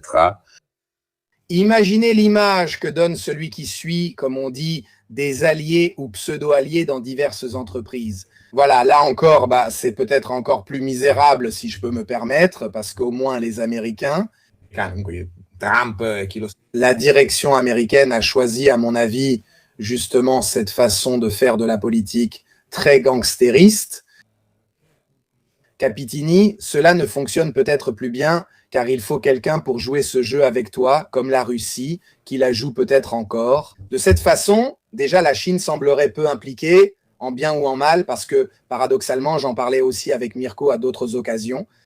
La Chine, par exemple, en ce qui concerne l'aide militaire à ses pays alliés, elle envoie vraiment très peu, elle ne fait rien, elle ne participe pas du tout à ce jeu, à cette confrontation. Et pourtant, inversement, en ne participant pas de cette manière, tu donnes quand même l'impression, disons, de tout. Un niveau supérieur de sérieux, de fiabilité, de sécurité, même simplement de sécurité. Si je suis allié à un pays comme les États-Unis, aujourd'hui, il y a le risque de finir en guerre tous les 3 jours. Ou en tout cas, qu'on me demande d'envoyer, justement, je voyais tout à l'heure aussi une question dans le chat, envoyer peut-être des navires pour l'aider ici et là dans une guerre à laquelle nous ne sommes pour rien, ou en tout cas dont nous ne tirons aucun bénéfice. Même la même puissance, disons hégémonique, ou en tout cas celle qui devrait être la puissance hégémonique, met en danger le bien-être économique mondial pour des questions d'importance relativement secondaires. C'est-à-dire que, selon moi, les États-Unis, justement, s'ils n'avaient pas attaqué l'Iran, n'étaient pas menacés par je ne sais quelle menace biblique ou autre. Voilà, en ce moment, donc cela semble vraiment quelque chose de totalement irresponsable. Voilà. Voilà, Eduardo, selon moi, il faudrait aussi faire, peut-être qu'on fera un live exprès, dans le sens où l'Iran est réellement un allié de la Chine, je le dis, ils ont été proches, alliés, c'est une relation de convenance. Ils nous vendent le pétrole, donc pourquoi les Chinois prendraient-ils des risques? D'une part, il y a la question de l'image, parce que si vraiment ils envoyaient beaucoup de systèmes d'armes, etc., ils risqueraient de mal fonctionner et d'être détruits. Tu te fais une mauvaise réputation, tu risques de te faire du tort sur le marché des achats d'armement. Et surtout quand tu t'impliques autant avec un allié, enfin, soi-disant allié, en réalité, ils achètent des choses et c'est tout. Il y a le risque qu'ensuite tu t'engages dans un tunnel où tu dois continuer à alimenter et à soutenir la ville. C'est une erreur que la Russie a commise dans les années 80 quand elle s'est mise à soutenir pour essayer de rallier le plus de pays possible. Et ils ont pris en charge une avalanche de pays du tiers-monde, des pays africains qui coûtaient une fortune parce qu'ils étaient toujours en guerre entre eux et qu'ils n'apportaient absolument rien et qui, si je me souviens bien, vivaient vraiment ainsi. De la vente banale, etc. Et quand il y a eu l'effondrement des prix de vente, ils sont tous devenus pratiquement subventionnés par la Russie. À un moment où la Russie avait déjà ses propres gros problèmes, au milieu des années 80, avec son économie. Je crois que la Chine regarde aussi ces choses-là. C'est exactement ça. Prendre un risque que tu dois financer ensuite. C'est l'inverse. De cette politique qui, justement, était la politique de guerre froide de l'URSS. De ce point de vue, surtout au Moyen-Orient et en Afrique, il y avait des pays qui recevaient une quantité d'armement pour l'époque, même très moderne. Mais si l'on regarde, si l'on compare avec les conflits d'aujourd'hui vraiment contemporains, il y a un abîme de différence. Il suffit de voir, par exemple, pendant la guerre du Yom Kippour, ce que la Syrie a reçu en quelques jours pour justement rétablir ses forces. Et puis, de l'autre côté, ce qu'Israël a reçu lui aussi, c'était un jeu complètement opposé, extrêmement coûteux, même parfois au niveau de l'image. Parce que justement, si tu envoies ensuite tes meilleurs systèmes anti-aériens, justement en Syrie, ils les utilisent sans beaucoup d'entraînement à la va-vite. Ensuite, évidemment, il se peut qu'ils finissent par donner une mauvaise impression. Ce que fait la Chine aujourd'hui, c'est exactement le contraire. Honnêtement, je ne crois pas que ce soit une voie sûre, car ne rien faire n'est pas une solution non plus. Parfois, ce gangstérisme américain peut aussi fonctionner. Voilà, même au niveau de l'image. ne jamais intervenir, ne jamais aider d'un point de vue militaire, dans d'autres cas aussi, vu qu'on ne peut pas trop compter sur la Chine pour la défense. Voilà, je ne sais pas. On peut affirmer que ce que fait la Chine diffère vraiment de ce que font les États-Unis aujourd'hui. C'est très différent de ce que faisait l'Union soviétique et les États-Unis durant la guerre froide. Alors, c'est le moment de remercier le sponsor de ce soir qui est Inconi, que j'imagine que vous connaissez et utilisez tous. Rappelez-vous, mes chers, que comme moi, vous recevez chaque jour des courriels de spam, des appels téléphoniques, des services automatisés. Souvent, eh bien, vous vous demandez comment vous vous retrouvez sur leur liste. Eh bien, sachez qu'à chaque fois que vous vous inscrivez sur un site pour un service gratuit, si quelque chose est gratuit, cela signifie que le produit, c'est vous. Voilà, Inconi, qu'est-ce que c'est? C'est un service qui s'occupe pratiquement de ratisser en ligne vos données auprès de divers courtiers en données, dans le but de réduire la quantité d'informations vous concernant en circulation. Cela aide non seulement à éviter que les données soient revendues à des fins de marketing, mais aussi à diminuer le spam par mail ou les appels indésirables. Moins de données en ligne signifie avoir une empreinte numérique plus faible, donc vous êtes moins à risque. Voilà, Inconi, contrairement à d'autres, ne revend pas les données. On paie un peu, en fait très peu, parce qu'avec mon lien, vous avez 60% de réduction. Vous trouverez le lien dans la description et dans le chat. Et en plus, évidemment, vous soutenez aussi la chaîne, le travail que nous faisons, et c'est quelque chose de très utile pour tout le monde. Je l'utilise personnellement, aussi bien sur mes numéros de téléphone, ceux de ma femme, que sur mes emails. Je constate que le mois dernier, je n'avais reçu qu'un seul appel gênant de quelqu'un et beaucoup moins de mails indésirables. Ce service est utile et permet d'ajouter plusieurs adresses mail et numéros de téléphone. Donc, je sais que beaucoup l'ont utilisé aussi au niveau professionnel, même avec mon code. Donc, je vous remercie car j'ai reçu des mails. J'ai fait inscrire mon entreprise, Inconi avec le lien de Parabellum. J'apprécie beaucoup cela, c'est une façon de soutenir la chaîne. Voyons à la fin le résumé de ce qui s'est passé au niveau militaire. Pertes, Eduardo, entre les accidents, les avions abattus, les missions étranges. Parce que je le dis en toute honnêteté, nous avons fait le compte-rendu de la mission pour aller récupérer les 2 fameux pilotes du F-15. Mais le nombre de forces engagées, qu'est-ce que ce F-15 faisait là? Parce qu'après, à tête reposée, on va voir quel type de mission il pouvait accomplir. Quelles étaient les cibles? Parce que dans la zone où il passait, elles avaient déjà toutes été frappées. Cela suggère que le F-15 n'était peut-être pas en mission. Et ils sont allés le récupérer, mais ils faisaient la couverture d'une mission où ils tentaient de récupérer peut-être une partie de l'uranium ou une tentative de récupération de l'uranium, parce que le nombre de forces spéciales qu'ils ont utilisées entre les Little Birds et les Pave Hawks est un peu suspect en termes de chiffres. Surtout que ces forces étaient là et disponibles. C'est-à-dire que les Américains ont la capacité de tout transporter en 12 heures, mais il est très suspect d'avoir une telle quantité de force de ce type. Et surtout, nous l'avons montré, les 2 avions qui se bloquaient même l'un l'autre sur la piste de roulage, la quantité de hélicoptères de combat envoyés dépasse largement le volume de feu dont tu aurais besoin pour extraire 2 pilotes. En réalité, tu peux le faire tranquillement avec un petit Little Bird qui est aussi plus difficile à repérer. Il passe entre les collines et les montagnes. Sous les radars, le pilote le récupère et l'emmène de nuit quand peut-être personne ne le voit. Voilà, tout cela avec cette évidence. Est-il vrai qu'ils ont aussi réalisé des opérations de diversion, des activités avec des hélicoptères d'un côté pour faire croire que le pilote se trouvait de ce côté-là? Les Iraniens ont commencé à regarder là-bas, mais cette activité aussi paraît très suspecte. Alors, au final, quel est le total des pertes de la coalition? Alors, à ce sujet, brièvement, avant de passer au décompte des pertes aériennes, ce qui est intéressant, je vois que, excusez-moi. Avant d'interrompre le discours, je voulais vous saluer, car comme je l'ai dit, je ne peux pas rester longtemps. Je dois remercier un gars du chat qui m'a rappelé, qui a rappelé à tout le monde que le philosophe dont je parlais était Bertrand Badi. Je vous invite à lire Bertrand Badi, qui est un enseignant, il me semble, à Paris, à l'Université de Paris. Lisez ce genre de choses, c'est intéressant. Je vous salue tous, je remercie ceux qui m'ont écouté, je suis désolé de ne pas pouvoir rester plus longtemps et je vous suivrai demain en différé. Bonne soirée à tous. Un peu fatigué car hier nous étions à Pistoia. Lui est rentré à Rome, moi je suis passé par Livourne avant de rentrer chez moi. Mais nous avons quelques mois de différence, toi et moi. Quelques mois. Salut, salut, salut, salut. Oh. Je parlais justement de la question du pilote, des pilotes, ou plutôt des deux membres de l'équipage du F-15 abattus parce que, en fin de compte, ils étaient deux. Il apparaît sur ce F-15 comme cela devrait être d'ailleurs. Et justement, j'en ai parlé sur X il y a quelques jours aussi. Là, selon moi, c'est évidemment quelque chose de vraiment flou. Mais surtout, ce qui n'a pas beaucoup de sens, c'est que ce pilote, surtout le deuxième, pour lequel tant d'efforts ont apparemment été faits pour le récupérer. Qui devrait être, plus que le pilote, l'officier système d'armes du F-15 ?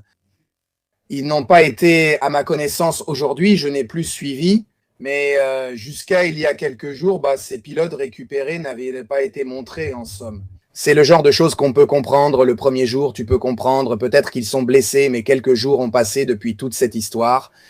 Je le dis même si cela contredit ma reconstitution faite il y a quelques jours. Oui, moi aussi je le dis par honnêteté. À la caméra, il déclarait que le premier avait déjà été récupéré, alors qu'en réalité, il l'avait fait exprès pour éviter que ceux-là fassent la chasse à l'homme. Le premier n'avait pas été récupéré tout de suite. Comme il disait... Il y a quelque chose qui ne colle pas, parce que justement, tout d'abord, cette chose est vraiment gigantesque. Autrement dit, qu'on n'ait toujours pas montré au moins l'un des deux ou déclaré mort à l'hôpital.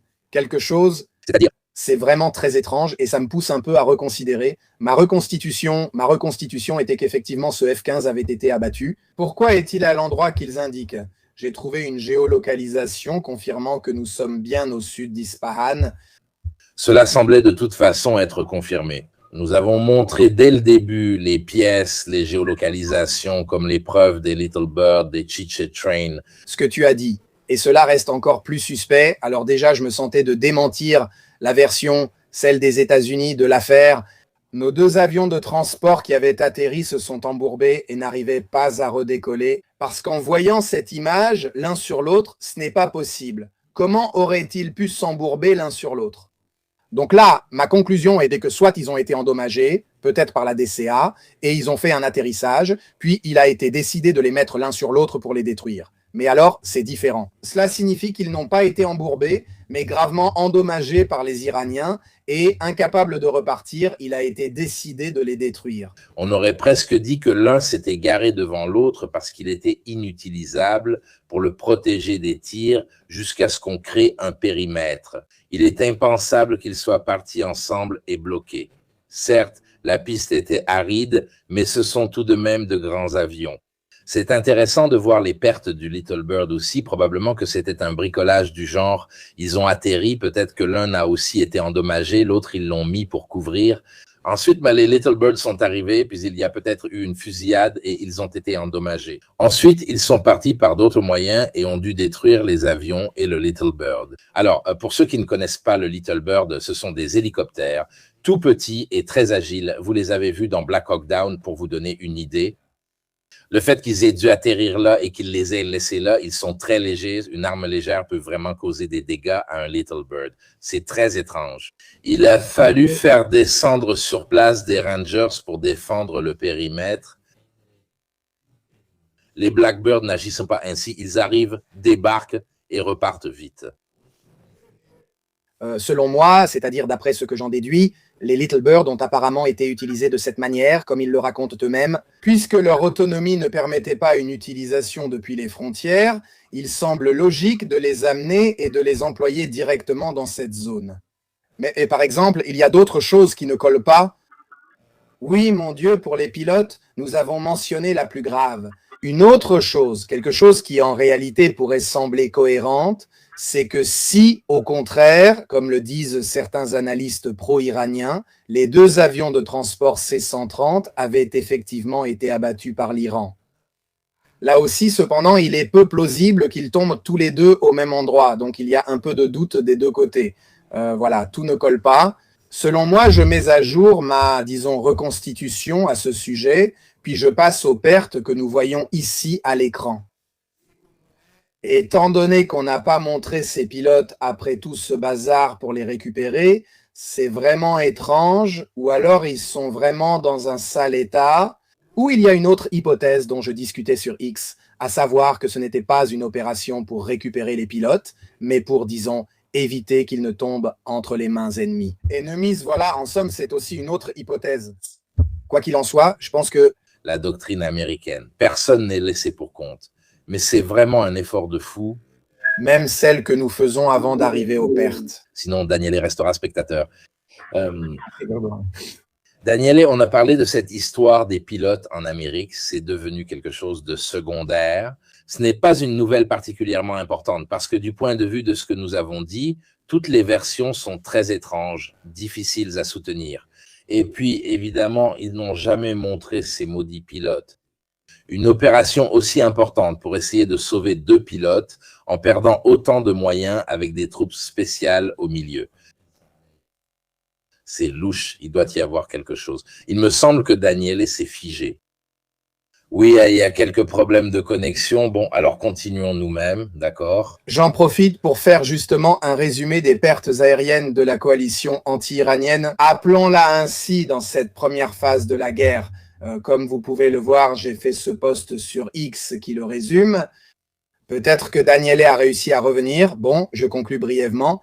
En substance, nous en sommes arrivés à environ 6 cas. Je parle d'aéronefs, attention, qu'ils aient été touchés, c'est-à-dire frappés, puis qu'ils aient été soit détruits, soit simplement endommagés. Cela est connu dans certains cas, dans d'autres non. Mais l'information la plus certaine que nous ayons est qu'ils l'ont été. Peut-être que oui, on t'entend, mais on ne te voit pas. Il est figé, disons.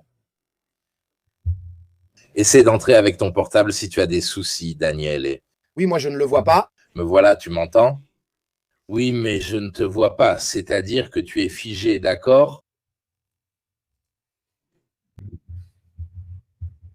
J'ai entendu la question. Tu m'entends maintenant? Débloqué. Ah, si tu l'as entendu, parfait, alors je réponds. Alors, on ne parle pas de cette histoire des pilotes. J'écoutais vos raisonnements dont on a parlé. C'est avant que tu les racontes.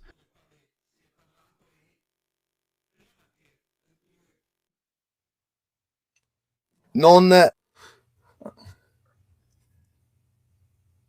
Il y a du brouillage. Il y a du brouillage, il y a de l'activité de nouveaux ennemis, Mirko. Eh bien, j'ajoute aussi ma question pour quand Daniele reviendra, car moi aussi j'aimerais savoir plus précisément si au moins l'identité des pilotes a vraiment été rendue publique, parce que ce n'est pas quelque chose que j'ai effectivement vérifié aujourd'hui. Si des informations concrètes ont été rendues publiques sur les pilotes, à ma connaissance, non, et par pilote, j'entends à la fois le pilote et l'autre membre de l'équipage, évidemment. Et justement, si on en parle, si quelqu'un a commencé à se demander, mais où sont-ils? J'imagine aussi les forces d'opposition, c'est facile. etc. Dan montrait donc ces mêmes fichus pilotes. S'ils rentrent à la maison, il devrait aussi y avoir un peu de gloire, comme lorsqu'on récupérait un pilote au Vietnam. C'est un truc de film. Il y a quelqu'un chez les démocrates, Daniel, qui a demandé « Mais vous montrez ces 2 pilotes sauvés? Incroyable, une histoire de film, etc. » Mais rien du tout. Oui, je disais non, on n'en a pas parlé. C'est intéressante l'explication que donnait Fontana. Le seul point dont on a parlé, c'est que s'ils n'avaient pas réussi à les récupérer et qu'ils avaient, par exemple, été capturés par les Iraniens, Trump n'aurait pas pu tenir face à l'opinion publique américaine. C'est-à-dire, attention, une chose était déjà arrivée en janvier, quand ces agents masqués, si vous vous souvenez, allèrent devant les écoles pour capturer les latinos qui emmenaient peut-être leurs enfants à l'école. Oui, il y avait des critiques, mais pas tant que ça. Le tournant, il a eu lieu quand ils ont tué 2 Américains blancs chrétiens, une femme, un homme. Là, ils ont vraiment dû changer d'approche. S'ils avaient capturé 2 pilotes américains, Trump aurait eu énormément de mal à tenir face à l'opinion publique américaine. Mais si tu y réfléchis, c'est l'un des points de différence entre le type de guerre que mène Trump avec sa propre opinion publique et celle que mène Netanyahou avec la sienne. Politique. En attendant, voici un graphique des pertes sur The Warzone. En jaune, disons les cas douteux, c'est-à-dire endommagés. Dans mon décompte, j'en ai quelques-uns de plus que cela, au sens où il manque ici un FDX8 dont vous vous souviendrez, mais il y a une vidéo, peut-être que nous l'avons vu ici à Parabellum une fois, d'un FDX8 qui est touché et seulement légèrement endommagé. Mais j'ai décidé de l'ajouter quand même parce qu'il est filmé et qu'un manpads l'atteint au niveau de la queue, il explose. Donc au minimum des éclats, ce serait kata, donc je l'ai inclus comme endommagé dans mon décompte. Pour le reste, c'est très similaire à l'écran que vous voyez. Je pense que dans mon décompte, il y a évidemment beaucoup plus de drones, ceux que je définis comme MAIL, c'est-à-dire que ce serait un acronyme pour drones de moyenne altitude, longue endurance, parmi lesquels on trouve ici les Reapers. Il y en a quelques-uns de plus, parce que, si je ne me trompe pas, il s'était écoulé quelques jours quand j'ai fait mon décompte. Ensuite, il y a aussi dans mon décompte tous ces drones de ce type israélien, qui sont nombreux. Et en plus, il y a aussi deux faits intéressants, deux drones de cette catégorie. L'un me semble venir d'Arabie Saoudite et l'autre d'un autre pays du Golfe, mais je ne me souviens plus exactement. C'est un fait intéressant, car ils ont été abattus par l'Iran, et c'est l'une des preuves de l'implication de ces pays dans le conflit. Et ce sont des drones de fabrication chinoise. Ajoutons aussi cet élément, pour l'anecdote, ils s'appellent Winglong, ils sont très similaires à ceux des États-Unis. Et pour conclure le discours sur les pertes, alors, comme on dit, l'impact. Sur le déploiement militaire, il faut justement un commentaire du point de vue des chasseurs, des appareils de combat, même si peut-être le premier F-35 aurait pu être non seulement endommagé, mais aussi complètement détruit. Dans ce conflit, sachant qu'il a atterri en urgence avec le pilote blessé, il pourrait ne plus être récupérable. Cependant, au-delà de ces éléments, en réalité, pour les forces que possèdent les États-Unis, la perte de chasseurs est assez insignifiante et n'affecte pas vraiment ce que les États-Unis considèrent comme des pertes importantes. Ce sont les AWACS. Ici, vous voyez un poste un peu plus ancien, j'étais seul dans un AWACS. En réalité, il a été découvert que lors de l'attaque contre cette base en Arabie Saoudite, il s'agissait d'une attaque de missiles et de drones iraniens. Non seulement l'un de ces appareils AWACS, qui sont très importants aussi pour les États-Unis, a été détruit, mais il semble qu'un autre exemplaire ait également été endommagé. En effet, des responsables américains l'ont admis, et dans ce cas, ces deux exemplaires, l'un détruit, l'autre endommagé, représenteraient 12% de la flotte. De ces appareils, il est essentiel de noter que la Russie et l'Ukraine en possèdent encore moins. Pour cette classe d'appareils, il a fallu plus d'un an avant d'en perdre un, si je ne me trompe pas. Le premier, donc celui à ne pas. En Biélorussie, puis celui touché à Marnazov, exact. Il y avait la Biélorussie, l'A-50 endommagée en Biélorussie, et puis deux. Si je ne me trompe pas. J'en profite. Ainsi, Daniel, la première leçon que cette guerre a donnée au début, selon moi, c'était la stratégie iranienne. Ils savaient qu'ils perdraient leur capacité de lancement dès les premiers jours, c'était prévu.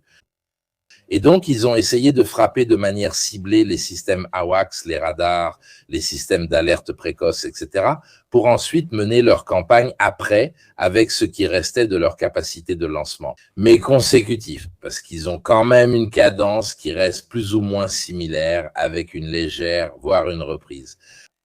Mais la leçon politique ou stratégique, c'était que les bases américaines qui étaient là pour défendre ces pays, en réalité, représentent le danger actuel.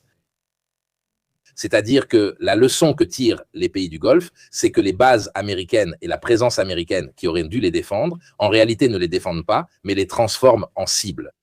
S'ils n'avaient pas été là, ils n'auraient sans doute pas été impliqués. En Amérique, on commence à en prendre conscience. J'imagine que les militaires, oui, certainement les monarchies du Golfe aussi, mais cela en dit long aussi pour l'avenir.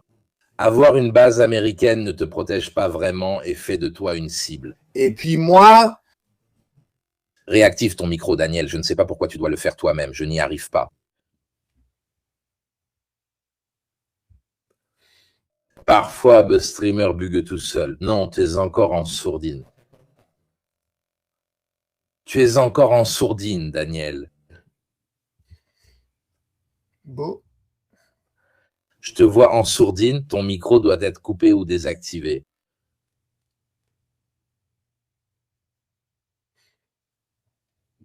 voyons un peu, ça entre en jeu ici, parce que c'est l'une des premières choses que tout le monde a remarqué. Eh bien oui, effectivement, c'est-à-dire la protection.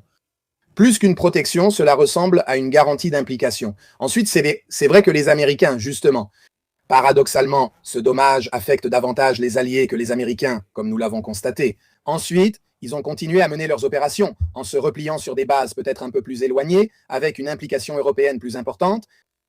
Et pourtant, effectivement, les attaques contre les pays du Golfe, avec des hauts et des bas, n'ont jamais vraiment rencontré une défense réellement impénétrable ou efficace, capable de garantir justement la protection des infrastructures critiques. Au contraire, c'est même l'opposé. À tel point qu'encore aujourd'hui, si le conflit devait reprendre avec ces tirs de missiles massifs, la première cible vulnérable serait justement ces infrastructures économiques critiques. Dans les pays du Golfe, qui à ce jour ne sont rien, qui sont défendables. Daniel, invalide d'ailleurs, ou avec cette question que nous t'avons posée, même si les destinataires étaient là. Alors, sur la question fondamentale de l'incapacité mentale, cet article 25, la discussion a commencé depuis quelques jours. Il ne me semble pas que les républicains soient prêts à une mesure aussi grave. Il y a une partie du mouvement MAGA, comme par exemple Green, celle qui avait une position extrême, MAGA qui a quitté le Congrès, qui a explicitement demandé si, par hasard, ce n'était pas l'occasion de vérifier si le président des États-Unis d'Amérique a toute sa tête ou non. La question a été posée, je ne pense absolument pas que cela ira quelque part. Revenons à la discussion que nous avons eue tout à l'heure sur les élections de mi-mandat, à mon avis avant les élections de mi-mandat, si jamais elles arrivent à avoir lieu. Parce que je continue à penser qu'aujourd'hui, Trump, s'il y a des élections, il perd, et s'il sait qu'il va perdre. Il inventera quelque chose, on ne sait pas encore quoi, mais il inventera quelque chose pour ne pas les organiser, ou pour les organiser, ne pas les proclamer, les annuler, il inventera quelque chose. La question des pilotes, c'est ce qu'on disait. Il y a aussi une différence profonde à ce sujet entre la guerre menée par l'administration Trump et celle menée par Netanyahou. Dans le sens où la société américaine n'est absolument pas capable de supporter ce que l'on décrivait tout à l'heure. Fontana, la capture mystérieuse, dont on n'a cependant fondamentalement pas parlé ensuite dans les médias américains, des 2 pilotes. C'est-à-dire que si les 2 pilotes avaient été capturés, qu'on les avait promenés à travers l'Iran dans une cage, Trump aurait été en grande difficulté. La question israélienne est différente dans le sens où pour Israël, pour une partie importante de l'opinion publique israélienne, la question de l'Iran dure depuis 47 ans, même ceux qui détestent Netanyahou, et c'est une partie très importante de la société israélienne, même au centre droit. Ce n'est donc pas seulement l'opposition à Netanyahou, mais c'est aussi au sein même du centre droit, donc du parti qui détient le pouvoir depuis des années. La société israélienne, en revanche, selon moi, est capable de résister même à un affrontement.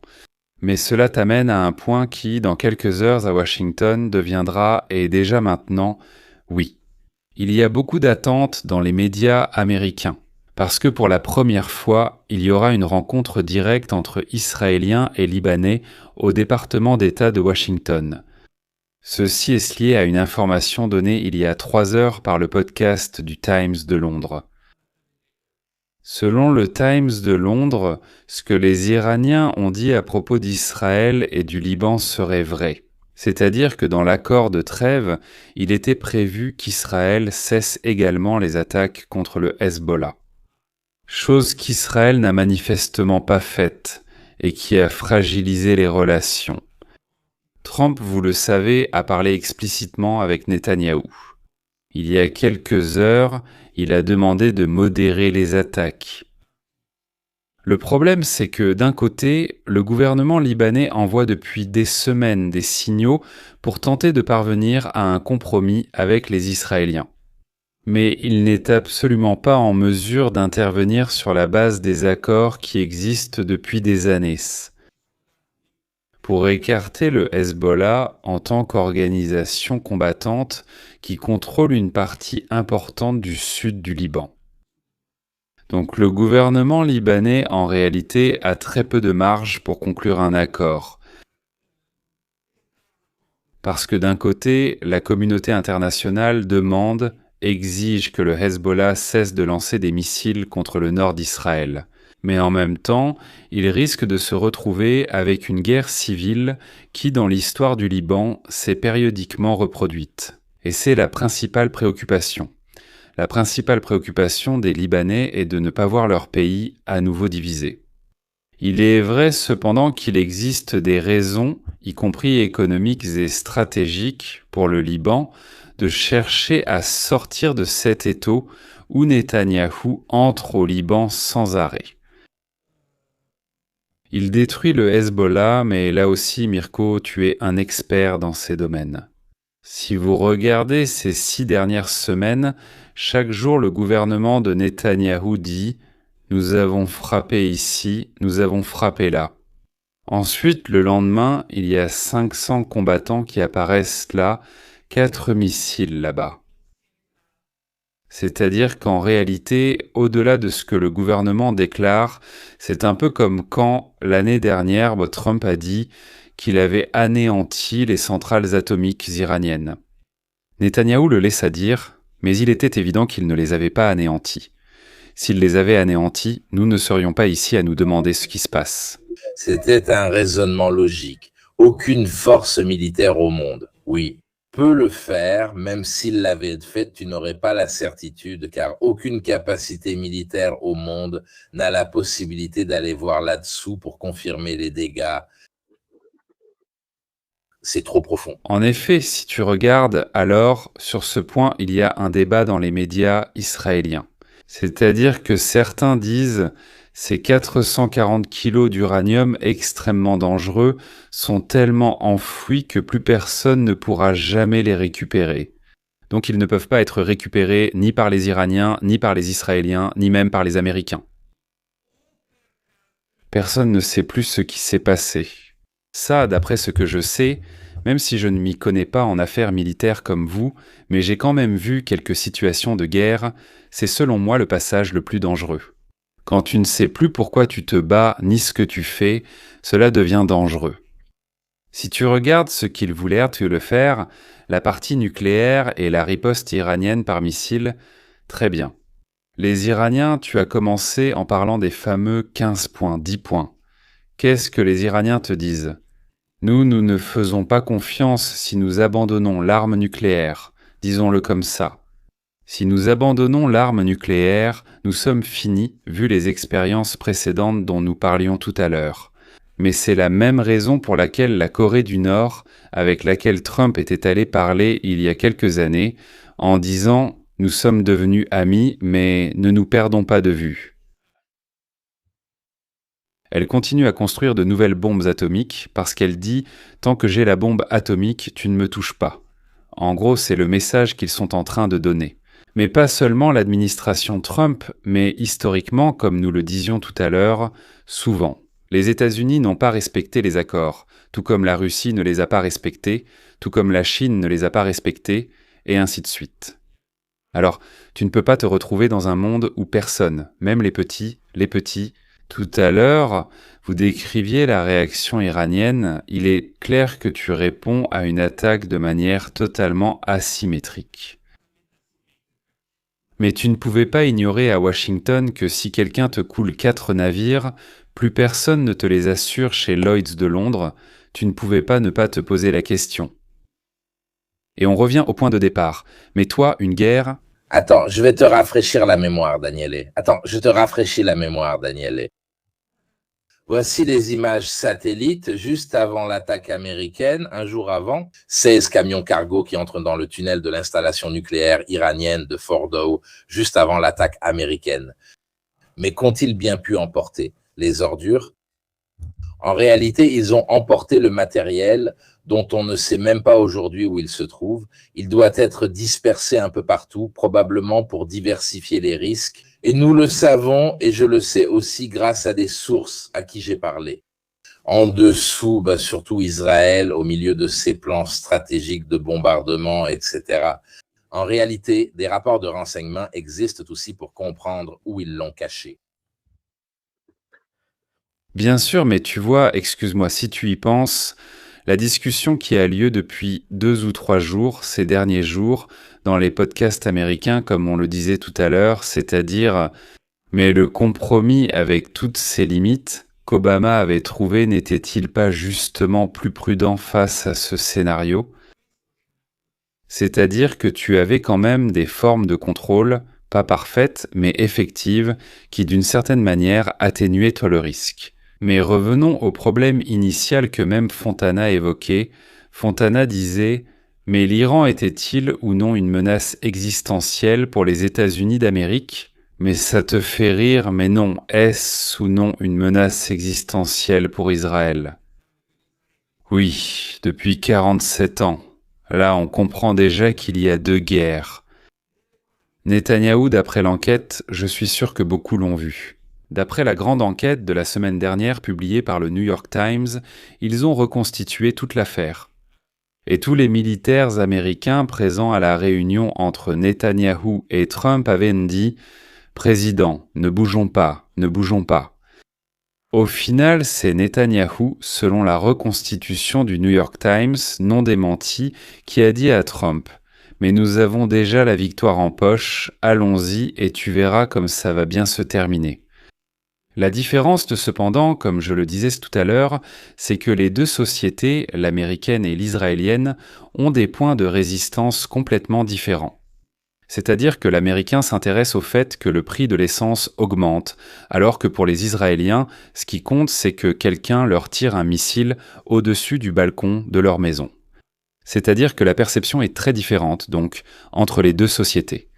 Le problème, c'est qu'ils mènent 2 guerres parallèles et aucune des 2, c'est mon impression, n'avance vraiment. Parce que même le front libanais pour éliminer le Hezbollah, qui est en théorie parfaite, mais en pratique,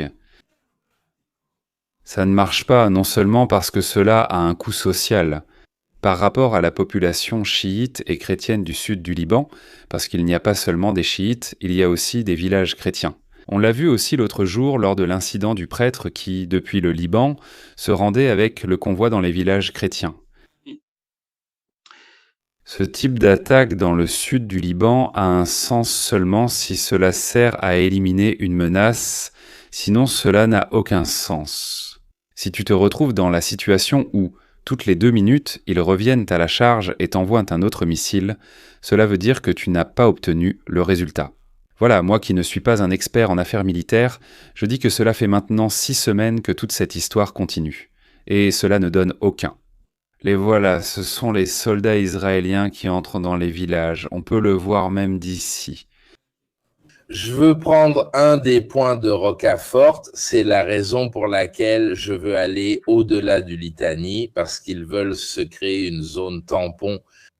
Cela rappelle ce que les Turcs ont fait en Syrie avec la zone tampon. C'est comme dire, ici, on met nos militaires, comme ça, si tu veux bombarder, tu bombardes ici, tu n'atteins pas Israël, mais bon courage pour combattre maison par maison, rue par rue, sur un territoire si vaste et débusquer chaque militaire. Une opération quasi impossible. Il est aussi vrai que d'un point de vue stratégique, si on élargit la question, Édouard, l'Iran n'est pas quelque chose qui menace Israël d'invasion. À part cela, on entend dire qu'ils ont la bombe atomique depuis 98, c'est ce que dit Bibi, mais des ennemis locaux, des voisins qui peuvent réellement menacer l'existence d'Israël, il n'y en a plus depuis longtemps. Paradoxalement, je dirais que d'un point de vue historique, peut-être qu'aujourd'hui, à cause de cette catastrophe, l'Iran a encore plus hâte qu'avant de se doter d'une arme atomique. L'Iran, évidemment, pour le moment, je ne pense pas qu'il ait une grande capacité à très court terme de le faire, mais c'est comme si la menace, même pour Israël, même du point de vue israélien, pouvait paradoxalement devenir beaucoup plus grande. Selon la façon dont se termine cette catastrophe, parce que, comme je suis d'accord avec Moreau, dans le sens qu'aujourd'hui, ce qui s'est passé, c'est que nous sommes passés de l'accord, celui d'Obama, d'accord, qui garantissait un certain niveau de contrôle. Et à mon avis, c'est la seule voie qui ait du sens.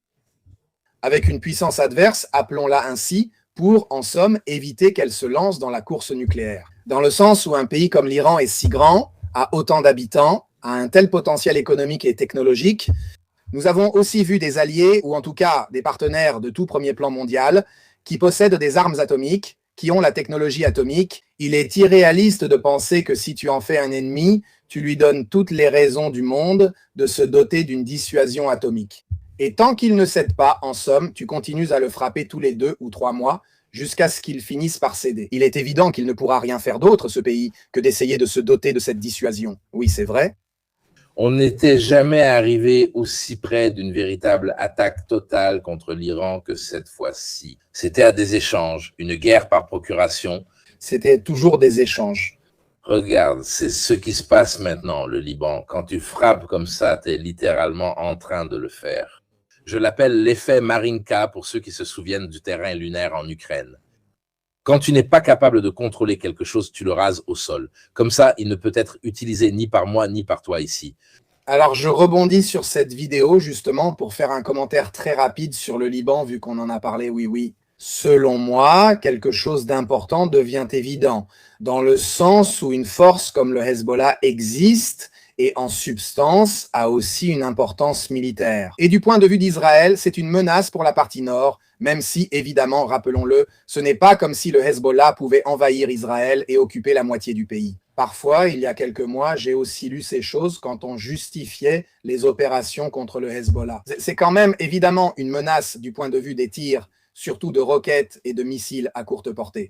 Ce que je voulais dire, c'est que si Israël veut éradiquer cet adversaire, il a utilisé précisément ce verbe, dans le sens où il faudrait l'éradiquer de la manière la plus brutale possible. Aussi à cause des effets sur la population civile locale, parce que Hezbollah ne peut exister que et exclusivement une telle force avec le soutien et avec, disons,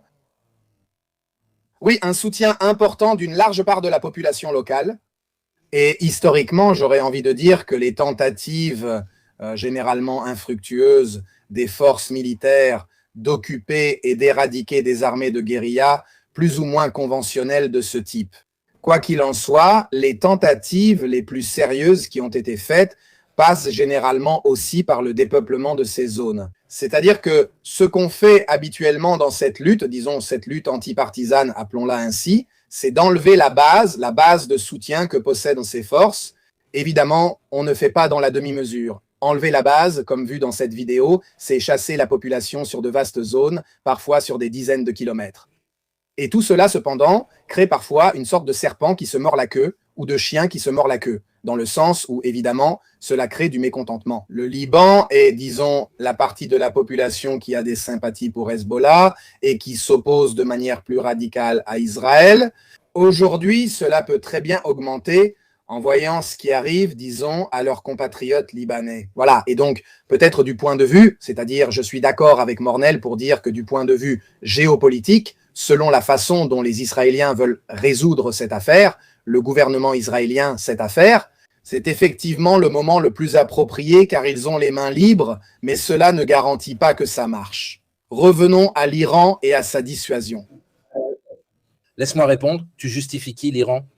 Premièrement, si tu n'as pas les capacités pour suivre cette chaîne, laisse tomber.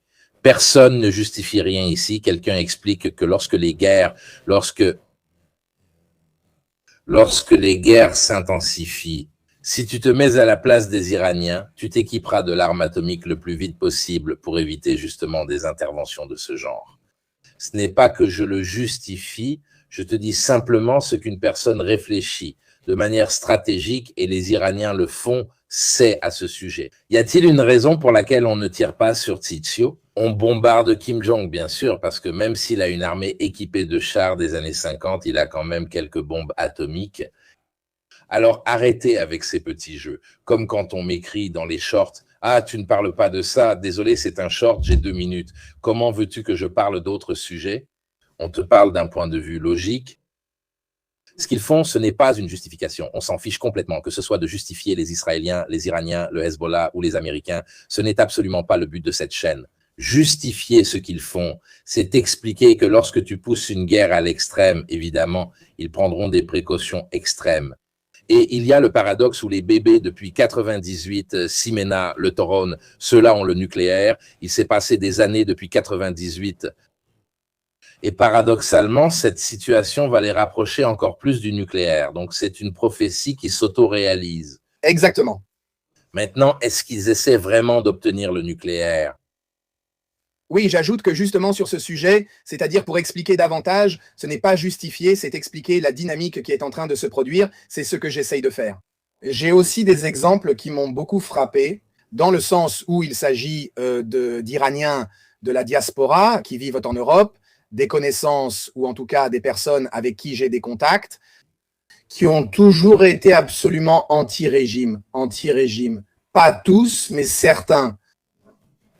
Donc, ils ont commencé à reconsidérer, même eux, l'intérêt d'avoir une dissuasion nucléaire, même certains de ces Iraniens-là, je le dis comme un fait, oui. Car il y a aussi une aile modérée qu'il n'est peut-être pas utile de pousser. Cela provoquerait une réaction. En réalité, Israël n'a pas vraiment la capacité de frapper, d'être un danger mortel pour l'Iran. Il y a aussi une aile modérée en Iran. Ce n'est pas qu'ils sont tous comme ça. Il y en a aussi qui disaient « faites attention ». Si nous poussons de ce côté-là, nous obtiendrons une réponse de l'autre côté. Il est vrai qu'à présent, avec ce qui se passe, c'est-à-dire les supplétifs de l'Iran qui disparaissent de l'Iran, il a plus de problèmes chez lui et donc il a aussi moins d'argent pour financer les proxys.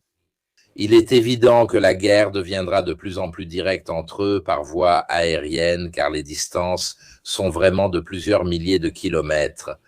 Mais honnêtement, aucun des deux n'a la capacité réelle, stratégique, d'envahir l'autre, de menacer, surtout s'ils avaient tous les deux le nucléaire, la partie serait terminée. D'ailleurs, c'est aussi un fait auquel on ne pense pas beaucoup. Attention, parce que ce n'est pas automatiquement si l'Iran fait un essai atomique. D'ailleurs, s'ils font un essai atomique, ce serait leur tout premier essai atomique. Ce sera sans doute un engin peu ou pas utilisable sur des missiles balistiques, plus sophistiqués, et de toute façon, il n'offrirait pas un réel pouvoir de dissuasion. C'est un vrai saut qualitatif comme message, mais nous savons aussi qu'Israël a des défenses de ce côté-là. Donc attention, ce n'est pas parce qu'ils atteindraient ce niveau de dissuasion nucléaire, avec un essai ou en tout cas un début, une déclaration, une preuve. Cela ne veut pas dire que c'est une dissuasion nucléaire qui menace concrètement Israël de destruction à court terme.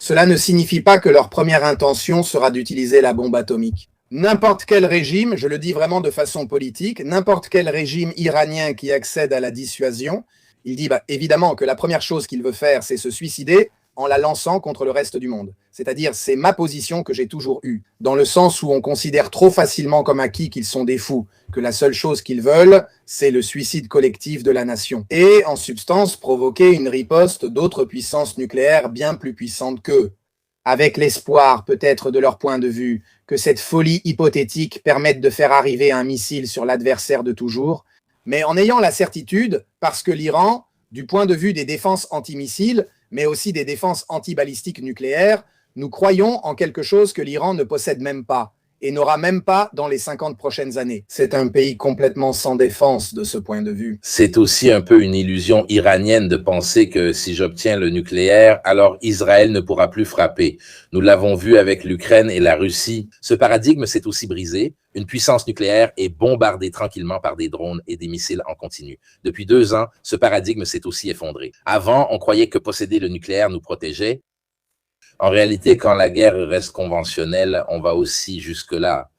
Excusez-moi, mais il nous reste les 5 dernières minutes. Je les laisse à Daniel. Conclusion, qu'est-ce que tu retires de tout ce dont nous avons discuté jusqu'à présent?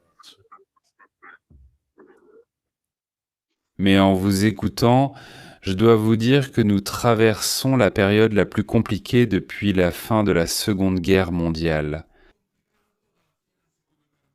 On nous a appris, du moins à ma génération, que les étapes avaient été la crise de Cuba, donc Kennedy et Khrouchtchev, puis la chute du mur de Berlin. Ce n'est pas le cas. Oui, dans le sens où la crise de Cuba, mais elle a toujours été présentée ainsi. Comme si Kennedy avait gagné, Khrouchtchev avait perdu, puis on est allé voir. En réalité, les prix, grâce aussi aux frères de John Kennedy, c'est-à-dire Bob Kennedy, les Américains les ont payés aux Soviétiques. Quelques mois plus tard, sans trop le dire. Et on a trouvé en quelque sorte un compromis où ensuite chacun s'était essentiellement partagé les dépouilles. La chute du mur de Berlin, c'est essentiellement la fin d'une partie de l'Europe et aussi de l'Afrique, où il y avait une présence soviétique. Mais ce n'était pas la fin d'un ordre géostratégique au niveau mondial. Ce que vous décrivez, ce soir, on n'a pas parlé de l'Ukraine, on n'a pas parlé de l'Amérique latine, du Venezuela, mais elles existent, n'en déplaise à Trump, qui avait résolu 8 guerres en 10 mois et à qui on devait donner le prix Nobel de la paix. Si on regarde bien, cette administration a créé plus de conflits, mais le problème, ce ne sont pas les conflits. Elle a créé des conflits sans aucune stratégie. Tandis que les guerres provoquées par Bush père, Bush fils, Obama ont peut-être été mal gérées. Biden, l'Afghanistan et ainsi de suite. Mais ils avaient un cadre, allons libérer les peuples. Lui, en 10 jours, t'a donné 10 versions différentes, c'est-à-dire que c'est comme si la situation était devenue irrationnelle, la même réaction. Ne sous-estimez pas l'importance du pape dans le monde catholique américain. Il est vrai que le monde catholique américain est divisé dans le sens où les latinos représentent un type de catholicisme. Les Irlandais, les Polonais et les Italiens, par exemple aux États-Unis, c'est un catholicisme qui, sur certains points, est d'accord, mais sur beaucoup d'autres, ne suit absolument pas les positions. Par exemple, le pape François était fondamentalement détesté aux États-Unis par une partie des catholiques qui le considéraient comme un tiers-mondiste, l'ami des latinos et ainsi de suite. Mais regardez l'affrontement, ce pape qui est américain, c'est vrai, il est péruvien, mais il a le passeport. Ce soir, Trump, qui ne savait plus comment s'en sortir, a pris une photo du frère du pape qui est allé avec lui à la Maison-Blanche. Et il a essayé de rattraper la situation en disant « Ce pape est un perdant, il n'a rien compris, le désordre. » Mais son frère, lui, oui, parce que c'est un de mes électeurs, et ainsi de suite. Celui-là n'a rien compris. Quelle est la valeur ? Le Vatican. C'est-à-dire que Trump a confondu le pape avec Maduro, avec Kim Jong-un, avec Khamenei. Oui. Il n'a pas compris qu'il y a certains points. Disons oui. Dans un mois, Trump, s'il ne le reporte pas encore, doit aller à Pékin voir Xi pour dire comment il veut trouver la solution avec les Chinois. Il ne peut pas. C'est-à-dire que tu dois lui donner des réponses. Si tu te comportes de cette façon, mais quel genre de réponse peux-tu donner ? Et qui te prend au sérieux quand tu changes de réponse tous les jours ? Alors, je dirais que c'est tout pour aujourd'hui. Nous vous laissons aussi avec la question. Ce n'est pas que nous ayons toutes les réponses, sinon j'irai jouer les numéros à la loterie. Je remercie vivement le général Capitini qui, malgré notre présence hier à Pistoia, a fait 4 heures de route pour venir et 4 autres pour rentrer. Et de toute façon, il est passé à la télévision ce matin, si je ne me trompe pas, et aujourd'hui chez nous, demain il retourne à la télévision.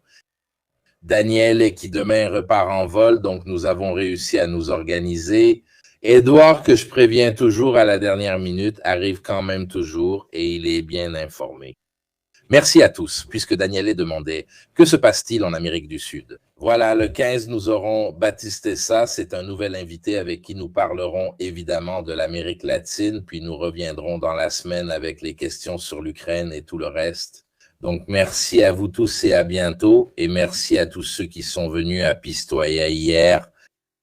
Salut à tous. Meilleurs vœux, à la prochaine, salut.